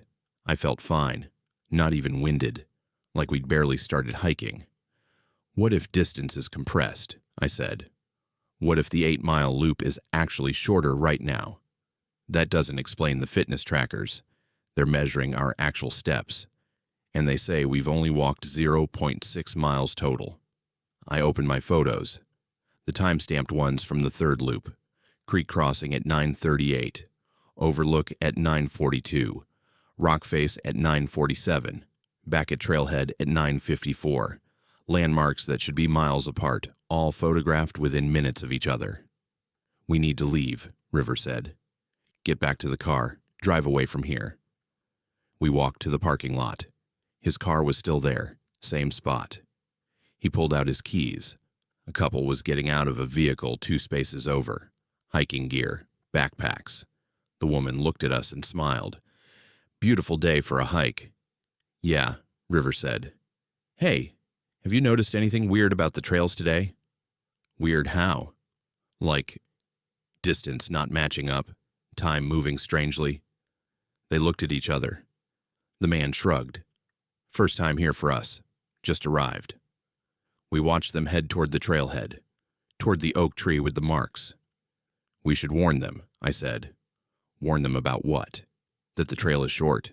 That sounds insane. But I was already walking back toward the trailhead. River followed, muttering about how this was a bad idea. The couple was examining the trail map posted near the oak tree. I approached them. Hey, just so you know, the distance markers on this trail are off. Way off. It's much shorter than the signs say. They looked at me like I'd grown a second head. Shorter? That's good news. We're not super experienced. Just, pay attention to landmarks, and maybe mark the tree before you start, so you can tell if you loop back. Loop back? I didn't know how to explain without sounding crazy. Just trust me. They nodded politely and headed up the trail. River and I went back to the parking lot. We're leaving, he said. Right now. He unlocked his car. We got in. He started the engine. And we were standing at the trailhead. The oak tree with the marks was right in front of us. River's car was in the parking lot behind us, locked. What the hell? River spun around. We were in the car. We were sitting in the car. I know. How are we here? I didn't have an answer. We walked back to the car. River tried his door, locked. He unlocked it with his key fob. We got in. Blink, trailhead, standing up. Car locked in the parking lot. It's not letting us leave, River said. His voice was shaking. The loop isn't just the trail, it's everything. The parking lot, the car. We're stuck in some kind of spatial loop. I looked at the oak tree. 7 sets of marks now. We'd been here 7 times. Or we'd carved it 7 times. Or 7 versions of us had carved it. Maybe we need to complete something, I said. Finish whatever this is, break the pattern. How? I don't know, but we keep looping. There has to be a reason. Has to be something we're supposed to do or see or... That's when I saw them. 2 hikers coming down the trail toward us. A woman and a man. The woman was wearing a green jacket exactly like mine. The man had a watch just like River's. They looked exactly like us. River, I whispered. Don't freak out, but he saw them too. Froze. Is that... It was us. Future us. Or past us. Or parallel us. Walking the trail, heading back to the trailhead, about to complete another loop. They hadn't seen us yet. They were talking to each other, focused on their conversation, getting closer. What do we do? River asked. I don't know. Talk to them. Maybe they know something we don't. They're us. How would they know anything different? But as they got closer, I could see they looked tired. More tired than we felt. Like they'd been hiking for days, not hours. Their clothes were dirty, their faces drawn. When they were maybe 20 feet away, the other me looked up, made eye contact. Her expression changed to shock, then horror. No, she said. No, you can't be here. We're not supposed to see each other. What's happening? I asked. Why are we looping? You're not looping, Other River said. You're collapsing. Every time you complete the circuit, you fold closer to the center, spatially, temporally. Eventually, all the loops occupy the same space-time. And when that happens, what? Other me looked devastated. We become part of the loop, permanently, walking the same trail, forever. We've been hiking for 6 months. We can't stop. We can't leave. We just keep walking. That's impossible, River said. We've only been here a few hours. For you, maybe. For us, it's been months. Time dilation. It gets worse the longer you're in the loop. You need to break the pattern now, before you fold too many times. How? I asked. How do we break it? You have to reject the trail, other me said. Refuse to complete the loop. The pattern needs completion. If you stop mid-trail, stay stopped, don't finish. They started walking again. Not by choice. Their legs were moving against their will, being pulled back onto the trail. Wait, I shouted. What happens if we reject the trail? Other River looked back. We don't know. We never had the courage to try. We kept thinking we'd figure it out. Kept walking. Now we can't stop. They disappeared around a bend in the trail, pulled back into their eternal loop. River and I looked at each other. The halfway point, I said. The overlook. We stop there. We don't complete the loop. And if it doesn't work, then we end up like them. But if we keep completing loops, we become them anyway. We started hiking, this time with purpose, counting our steps, timing each section. The creek crossing came too fast, only 3 minutes in. The trail was compressing further. Each loop brought landmarks closer together. The overlook appeared after 7 minutes, a rocky outcropping with views of the gorge. We stopped. Now what? River asked. We stay. We don't move forward. We break the pattern. We sat down. The trail seemed to pull at us, a physical sensation like gentle hands trying to guide us back onto the path. Keep moving. Complete the loop. Fold again. We resisted, stayed sitting. The pulling got stronger, not gentle anymore, insistent, demanding. Complete the loop, complete the loop, complete the loop. It's in my head, River said. I can hear it, telling me to keep walking. Don't listen. Stay here. The air around us started shimmering, like heat waves. The overlook began to distort. Behind us, I could see the trailhead. In front of us, the continuation of the trail, both directions visible simultaneously, distance folding. Other versions of us appeared, not solid, translucent, dozens of them, all walking the trail, all at different stages of the loop, all trapped. Eliana, River grabbed my hand. I don't think we're breaking the loop. I think we're seeing all of it at once. He was right. We weren't escaping. We were experiencing every iteration simultaneously, past, present, future. All the loops we'd walked, all the loops we would walk, all occupying the same moment. The trail wasn't a loop in space. It was a loop in time. And we'd walked it so many times that our past and future selves were overlapping, collapsing, merging. We never left, I whispered. We've been here the whole time, walking, forever. River's hand in mine felt less solid. When I looked down, I could see through both our hands, through our bodies. We were becoming ghosts. Or maybe we'd always been ghosts. Maybe the real us had died on this trail long ago, and we'd been walking our own echo ever since. The overlook, the trail, the gorge, all of it compressed into a single point. And we were at the center, walking. Always walking, never arriving. If you hike Linville Gorge, you might see us. Transparent figures completing an endless loop. We'll look tired, we'll look lost, and we'll look exactly like you. Because eventually, everyone who walks this trail long enough becomes part of the pattern, part of the loop, part of the paradox. We're still walking. We'll always be walking. The trail never ends. Search and Rescue Coordinator Ezra Harrison received the distress call at 2:47 a.m., a lost hiker on Roan Mountain, somewhere near the Tennessee-North Carolina border.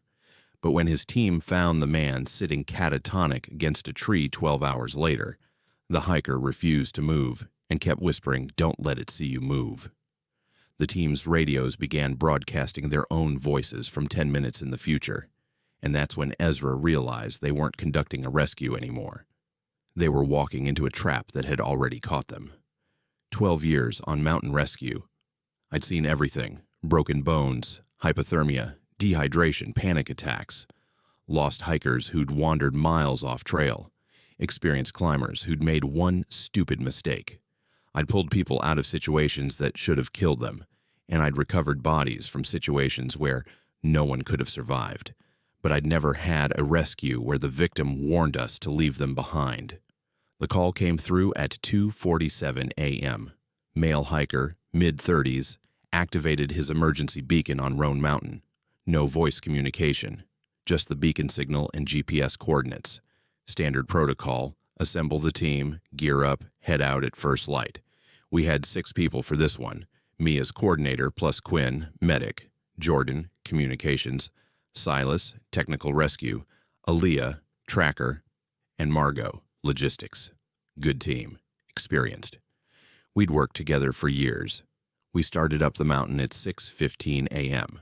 The coordinates put the hiker about 4 miles in, just off the main trail near a section we called the Balds. Open grassy areas above the tree line. Easy terrain in good weather. But there'd been storms the past 2 days. Ground would be muddy. Visibility potentially limited. The hike in was routine. We made good time. Jordan kept trying to raise the hiker on radio, but got no response. Not unusual. His radio might be damaged or dead. The emergency beacon was still transmitting, so we knew exactly where to go. We found him at 2:30 p.m., 12 hours after his initial distress call, sitting with his back against a tree, knees drawn up, arms wrapped around his legs, staring at nothing. His gear was scattered in a rough circle around him. Backpack, sleeping bag, food containers, water bottles, all arranged with deliberate spacing, like he'd placed them intentionally. "Sir," I approached slowly. "I'm Ezra Harrison with Mountain Rescue. We're here to help you." No response. He didn't even blink. His eyes were fixed on a point in the tree line about 30 yards away. Quinn moved closer, checking vitals. Pulse is elevated. He's breathing. No obvious injuries.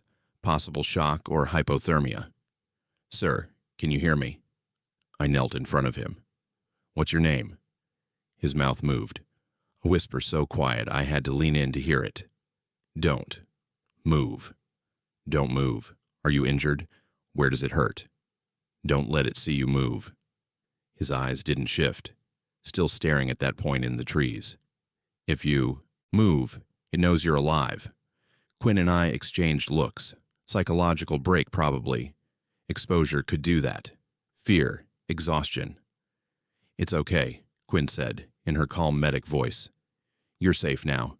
We're going to get you down the mountain." "Can't leave." Still whispering, still staring. "It's watching. It's waiting. If we move, it hunts." Aaliyah had been examining his scattered gear. "Ezra, look at this." The gear wasn't just scattered. It was arranged in a specific pattern, a circle with the hiker at the center, and each piece of gear had been opened or damaged.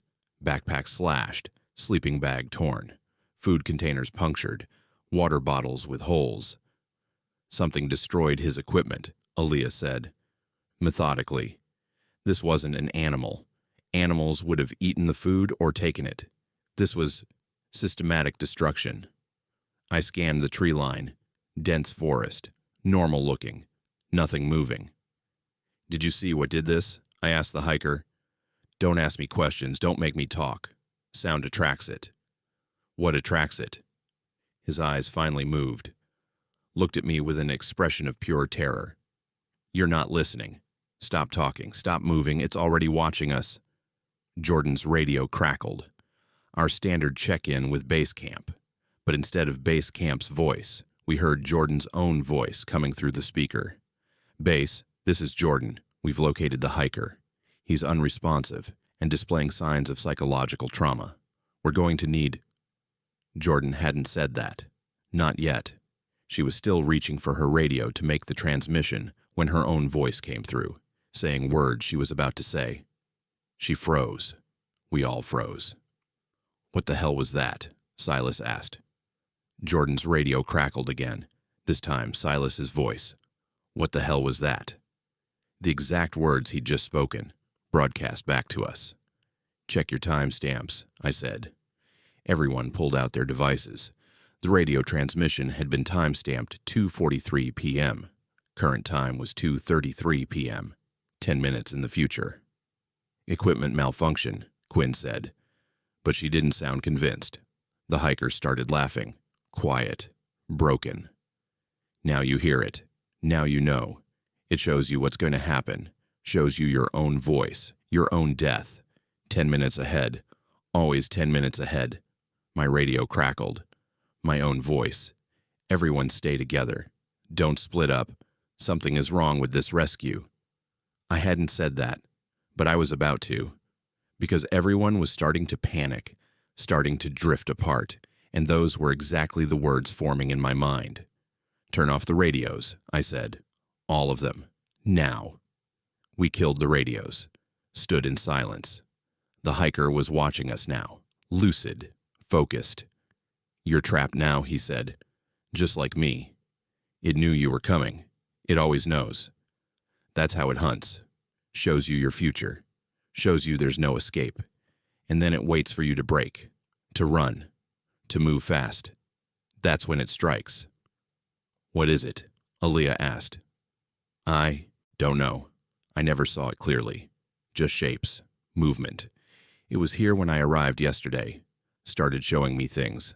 My own voice on my radio. My own screams. 10 minutes ahead. I heard myself die a dozen times. Different ways. Different scenarios. Every time I tried to run, I heard how I'd die from running. So you stayed still, I said. Only way to stay alive. Don't move. Don't give it motion to track. It sees movement. Hunts movement. If you stay absolutely still, it can't pinpoint you. Silas was scanning the tree line with binoculars. I don't see anything. You won't. It doesn't want to be seen. It wants you to hear what's coming. That's worse. Knowing you're about to die. Hearing your own voice scream. Then waiting for it to happen. Quinn was checking her medical sensors. This doesn't make sense. Sound doesn't work backwards through time. Radio waves don't. Her radio, which she'd forgotten to turn off, crackled back to life. Her own voice. Doesn't work backwards through time. Radio waves don't travel into the past. This violates causality. This isn't possible. The words she was about to say. Timestamp, 2:54 p.m. Current time, 2:44 p.m. Turn it off, I shouted. She fumbled with the radio, killed it. Movement in the trees, 30 yards out, right where the hiker had been staring. We all saw it this time. Something tall, too tall, moving between the trees with a gait that wasn't quite right. Not fast, deliberate, patient. Nobody move, I said quietly. Everyone freeze. We stood like statues. The thing in the trees paused, like it was listening, waiting. My radio, which I thought I'd turned off, crackled to life. Must have hit the button accidentally. My own voice came through. It's circling us, trying to provoke movement. Don't react. Don't. The transmission cut off, ended mid-sentence. Timestamp, 3:01 p.m. Current time, 2:51 p.m. Why did it cut off? Margot whispered. The hiker's broken laugh again. Because that's when you die. When the transmission cuts off, that's when it gets you. You've got 10 minutes. Then it knows which one of you breaks first. This is insane, Jordan said. We're a trained rescue team. We extract people from dangerous situations. That's what we do. Can't extract what won't move, the hiker said. And you can't fight what you can't see. It's hurting you, showing you futures where you die, making you panic, making you run. And when you run, it catches you. The thing in the trees moved closer, 40 feet away now, still too obscured to see clearly. Just a shape, a suggestion of something wrong. All our radios crackled simultaneously, a chorus of our own voices, overlapping, screaming. Timestamp, 3:01 p.m. All of us, all dying at the same moment. It's showing us a future where we all break, Aaliyah said. Where we all run. Don't run, the hiker said. That's what it wants. Stay still. Outlast it. It gets bored eventually, moves on. I've been here 30 hours. It comes, it waits, it leaves, comes back, waits, leaves. Patience is the only weapon. Silas was looking at his watch. 3 minutes until 3:01. 3 minutes until whatever happens in those transmissions. We stay still, I said. Nobody moves. Nobody runs. We wait it out. 2:58 p.m. The thing was at the edge of the clearing now, 20 feet away. I could see more details. Too many joints in the limbs. Head that moved independent of the body. It made no sound. Just stood there, watching us. 2:59 p.m. My radio crackled one more time. My own voice. Tell my family. Cut off, just like before. 3:00 p.m. The thing moved forward, 10 feet away. I could see what might have been eyes, too many of them, placed wrong. 3:01 p.m. Nothing happened. We were still alive, still standing. The future our radios had predicted didn't come true. The thing tilted its head, like it was confused. Then it backed away, slowly, watching us the entire time. Retreated into the tree line. Disappeared. We stood frozen for another 10 minutes. Nobody dared move. Nobody spoke. Finally, the hiker stood up. It's gone. For now, we can move. But slowly. No sudden movements. And we can't use the radios anymore. It uses them to show us futures. To make us afraid. To make us run. The descent took 8 hours. Normally, it would take 2. But we move slowly. Carefully. No radios. No communication with base. Just steady, deliberate movement. When we finally reached base camp, they said they'd been trying to reach us for hours. Said our radios had been transmitting, broadcasting our voices. But the timestamps were wrong, always 10 minutes ahead of real time. The hiker never gave his name, refused medical evaluation, just walked to his car and drove away. I filed my report, described it as equipment malfunction, mass hallucination from exposure. The official record says we rescued an uninjured hiker who'd gotten disoriented. But I know what we encountered on Roan Mountain. Something that hunts using time itself. Something that shows you your death before it happens. Something that feeds on fear and movement. We haven't been back to that section of the mountain. The area is unofficially flagged in our system. If we get another distress call from those coordinates, we'll respond. We have to. That's our job, but we'll move slowly. We'll keep the radios off, and we'll remember that sometimes the person you're sent to rescue isn't the one who needs saving. Sometimes they're the bait.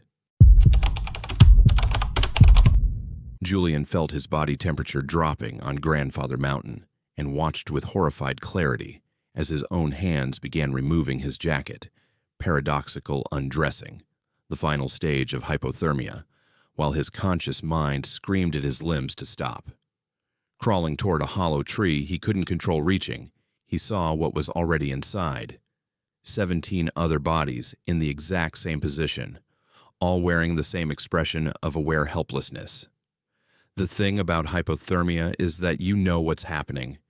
Every stage, every symptom. I teach wilderness medicine. I've lectured on cold weather injuries for 8 years. I know the progression, shivering, confusion, loss of coordination, paradoxical undressing, terminal burrowing. I've taught hundreds of people how to recognize these signs in others. I never thought I'd experience them myself, fully aware, unable to stop them.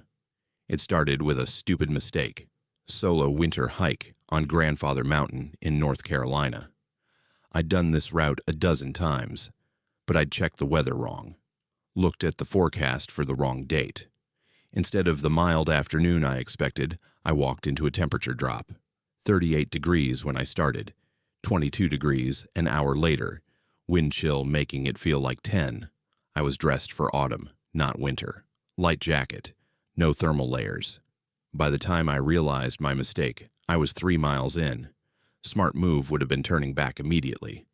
But I thought I could push through, make it to the summit, then descend the shorter road on the other side. Pride, stupidity. Both will kill you in the mountains. The shivering started around mile 4.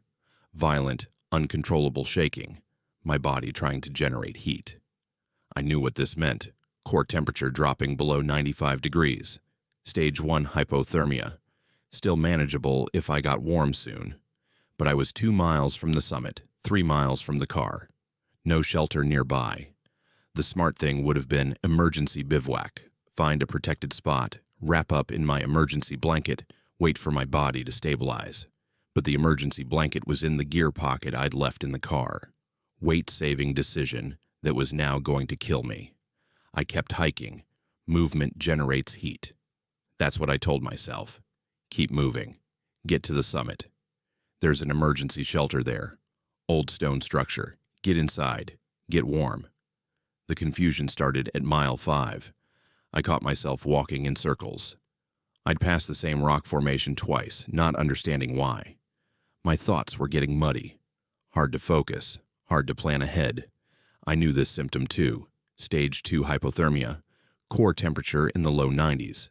Cognitive function deteriorating. I stopped and tried to think clearly. Force my brain to work.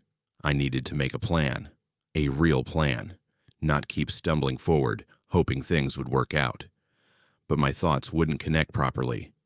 I'd start a sentence in my head and forget the end of it. I'd think about turning back and then forget why I was considering it. I kept walking. Some autopilot instinct, just keep moving. Movement equals warmth. The loss of coordination hit around mile 6. My feet weren't landing where I thought they should. I stumbled, caught myself, stumbled again. My hands were numb. When I tried to zip my jacket higher, my fingers wouldn't work properly. Just fumbled at the zipper. Eventually gave up. Stage 3, core temperature in the upper 80s. I was in serious trouble. I knew I was in trouble. But my body wasn't responding to what my brain was telling it to do. The summit was close. Maybe half a mile. I could see the stone emergency shelter. Just had to reach it. That's when I fell into the stream. I don't know how I missed seeing it.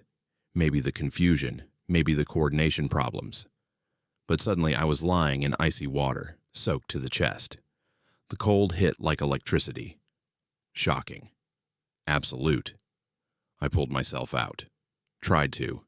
My body moved slowly, like I was underwater. Everything felt distant.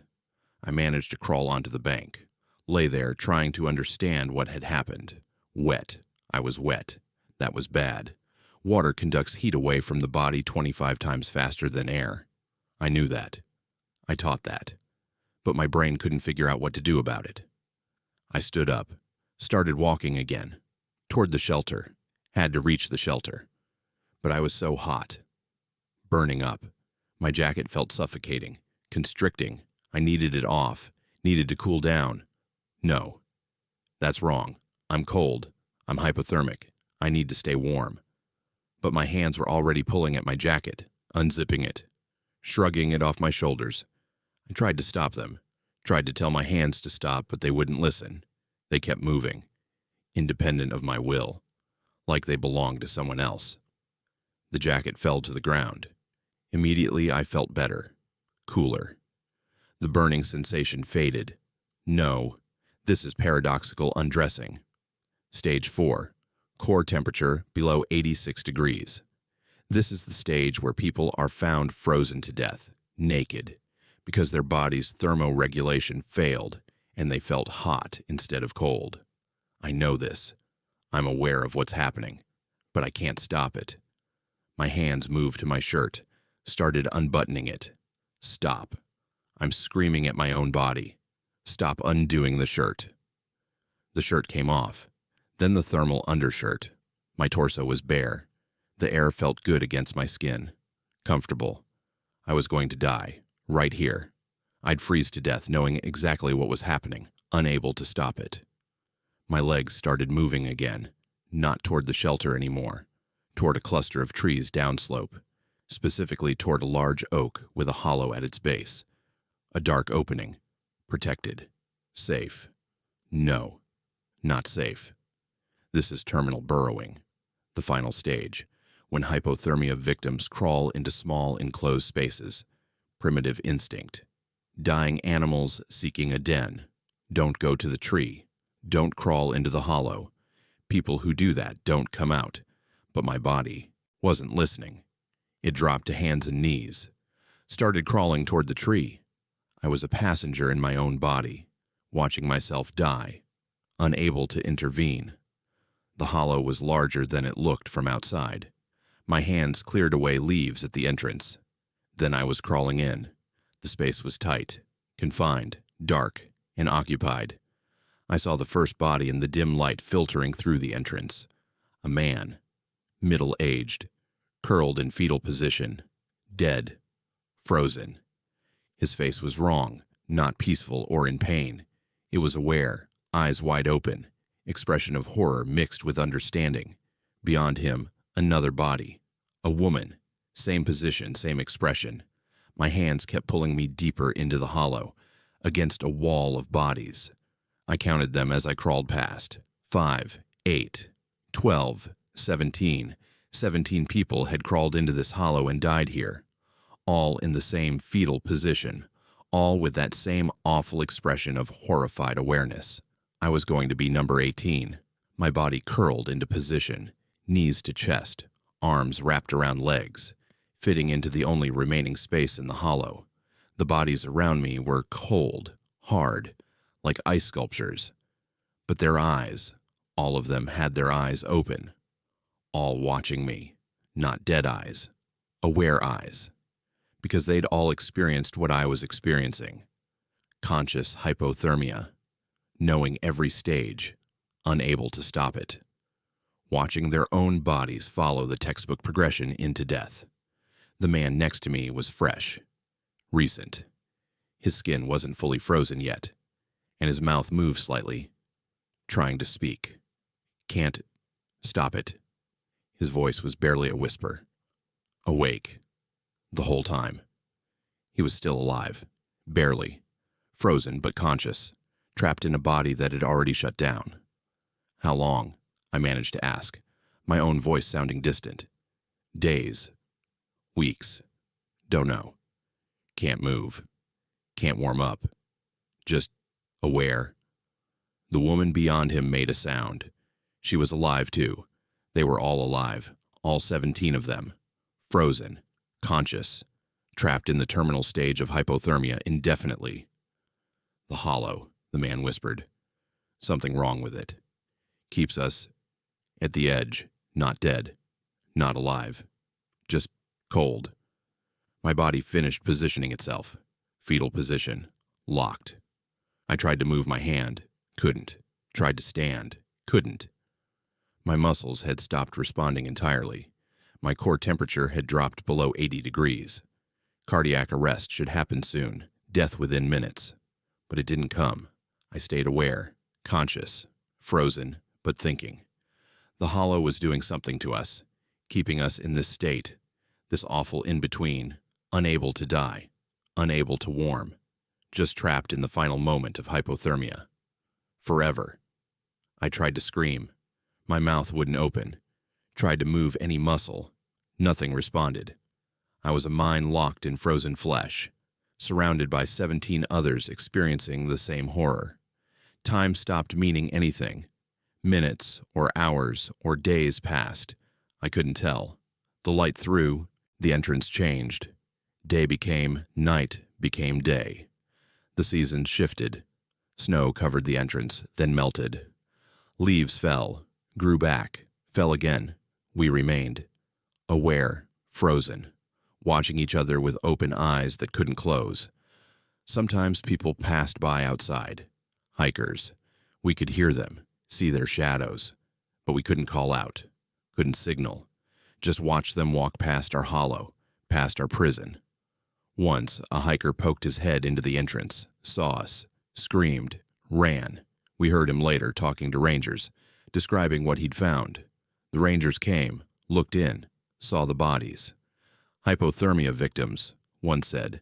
Multiple casualties. This must be some kind of natural cold trap. Air circulation pattern keeps it near freezing year-round. They didn't realize we were watching them, listening, aware. We'll need body recovery equipment, another said. Won't be easy getting them out of there. But they never came back. The hollow was too remote, the access too difficult. They flagged it on their maps, warned hikers away, but left us there. More victims came over time. A woman hiker, a young man, an elderly couple together, each experiencing the same progression I had, watching their bodies remove clothes, crawling into the hollow, joining our frozen collection. We couldn't communicate with each other, couldn't move, could only watch each other's eyes, see the same awareness, the same trapped consciousness, the same endless cold. The hollow collects us, keeps us. We're trophies, specimens, prisoners of our own biology and whatever force inhabits this tree. I don't know how long I've been here now. Years, maybe. Or decades. Time doesn't work normally in the hollow, but I'm still aware, still thinking, still experiencing every second of frozen existence. If you hike Grandfather Mountain, stay warm, check your gear, respect the cold. Because hypothermia doesn't just kill, sometimes it traps you, aware, frozen, forever, and the hollow is always hungry for more. When Parker shouted hello from the observation tower at Klingman's Dome and heard his echo respond 30 seconds later, exactly 30 seconds timed precisely, he thought it was remarkable acoustic engineering. Then the echo started answering before he spoke, repeating conversations word for word that hadn't happened yet, and he realized the mountain wasn't echoing sound at all. Something underneath was listening, learning, and counting down from 100. I'm an acoustic engineer. Sound is my entire world. I understand reverb, delay, frequency response, interference patterns. I've designed concert halls and recording studios. I know how sound behaves in enclosed spaces, open spaces, and everything in between. I thought I understood echoes. Klingman's Dome proved me wrong. It was supposed to be a vacation. A week in the Smoky Mountains with my wife Charlotte and our 10-year-old son Milo. We'd been planning it for months. Charlotte's idea, get away from the city, disconnect from work, spend time as a family. I'd agreed, though I'd secretly packed my portable acoustic measurement equipment, just in case I found something interesting. The observation tower at Klingman's Dome was interesting. A circular concrete ramp spiraling up to a viewing platform at the highest point in Tennessee. Distinctive architecture. And the views. You could see 5 states from up there on a clear day. We arrived at the tower around noon on a Tuesday. Tourist season was over, and we had the place almost to ourselves. Just us and an elderly couple taking photos at the top. Milo was excited, running ahead up the spiral ramp.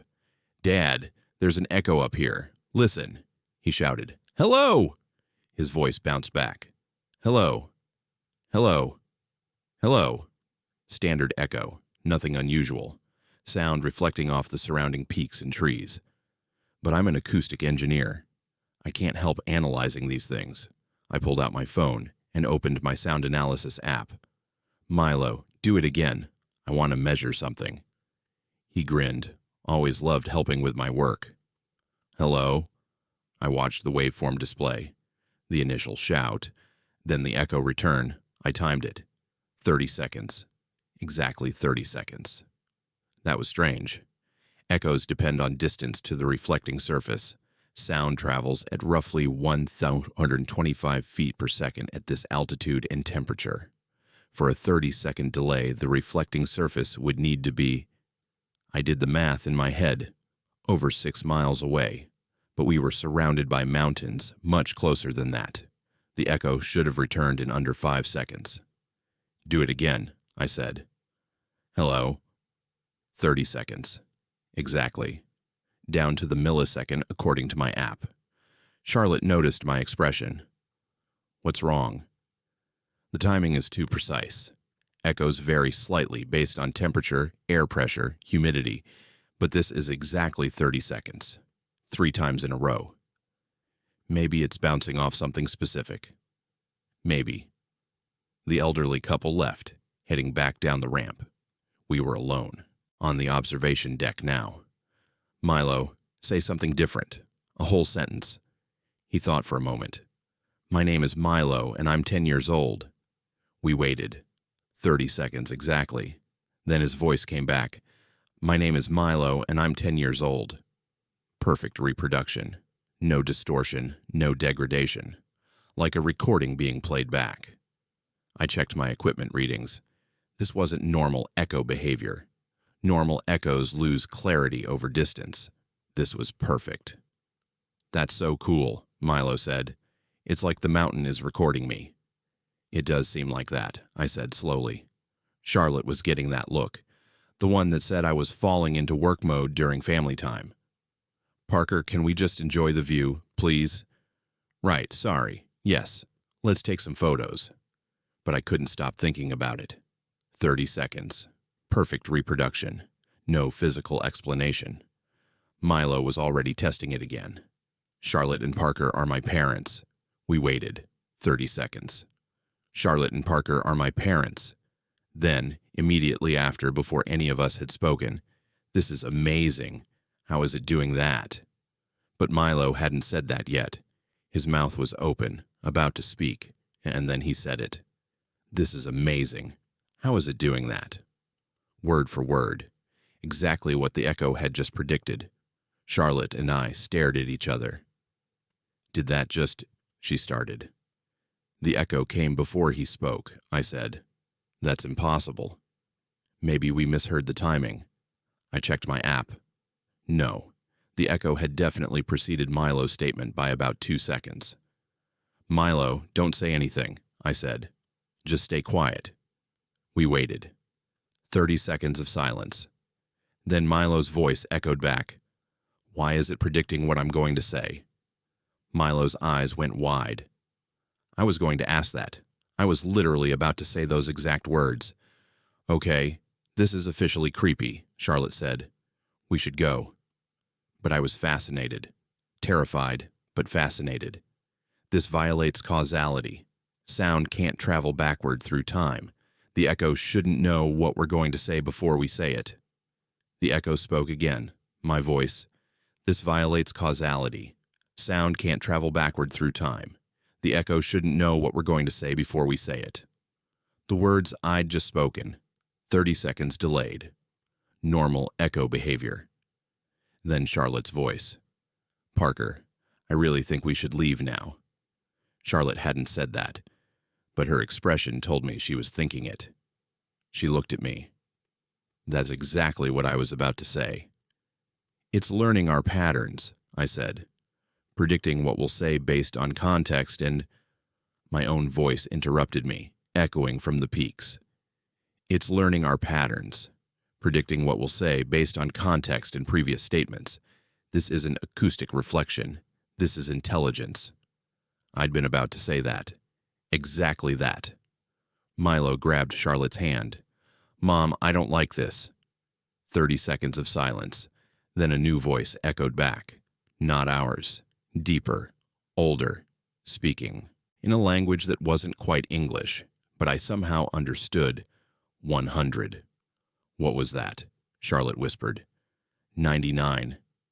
It's counting, Milo said. Counting down. We're leaving. Right now. I grabbed my equipment, started heading for the ramp. 98. The countdown continued, echoing every few seconds, coming from all directions now, not from the mountains, from beneath us, from inside the tower itself. We rushed down the spiral ramp. Behind us, the countdown continued. 95. What happens at 0? Milo asked. I don't know, and I don't want to find out. We were halfway down when Charlotte stopped. Parker, look. Other voices were joining the countdown. Dozens of voices, hundreds, all echoing from beneath the tower. Different languages, different ages, all counting down in unison. 90. Those are other people, Charlotte said. Other people who heard the echo. 89. I pulled them faster down the ramp. We reached the base of the tower. The parking lot was just 50 yards away. Our car, safety. 85. The ground beneath the tower was vibrating. Subtle, but definitely vibrating.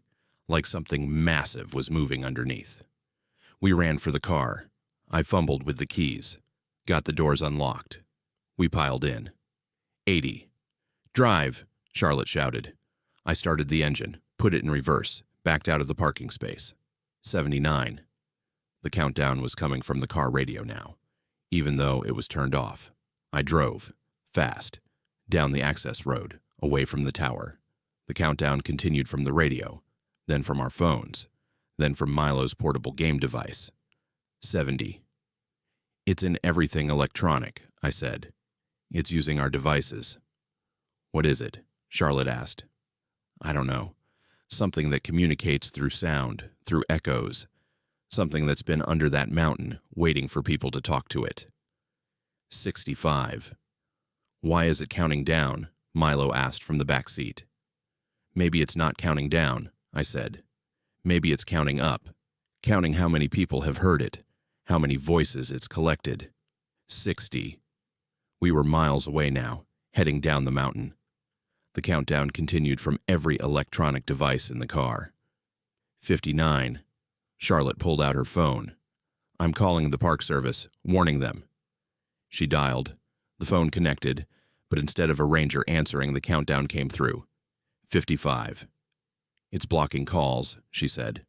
50. We kept driving. The countdown continued.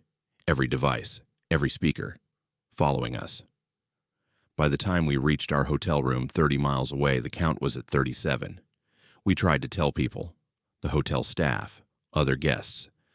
But when we tried to explain, the countdown would interrupt. Speaking through phones, TVs, anything with a speaker. 30. People thought we were crazy or pranking them. 25. We couldn't stop it. Couldn't turn off the devices, couldn't escape the countdown. 20. Milo was crying. Charlotte was holding him. I was searching online for any explanation, any similar reports. I found them, dozens of stories, going back decades. People who'd heard the echo at Klingman's Dome. People who'd experienced the countdown. All the posts ended the same way. It reached 0. I don't know what happened after that. I just know I can't stop hearing it. 15. What do we do? Charlotte asked. I don't know. 10. The countdown was in my head now, not through devices, inside my mind, like it had always been there. 9. I love you both, I said. Whatever happens. 8. 7. 6. 5. 4. 3.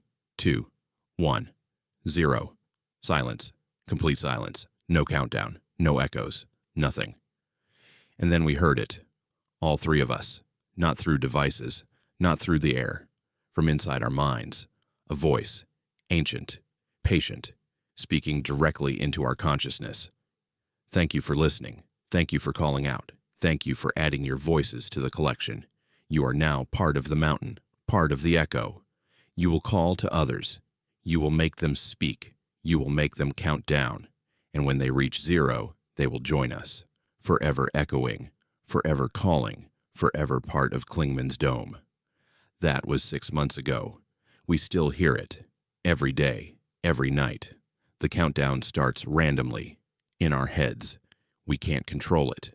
And when we're near other people, they start hearing it too. The echo spreads. The collection grows. We've stopped going out. Stopped seeing friends. Because we're carriers now. We spread the echo.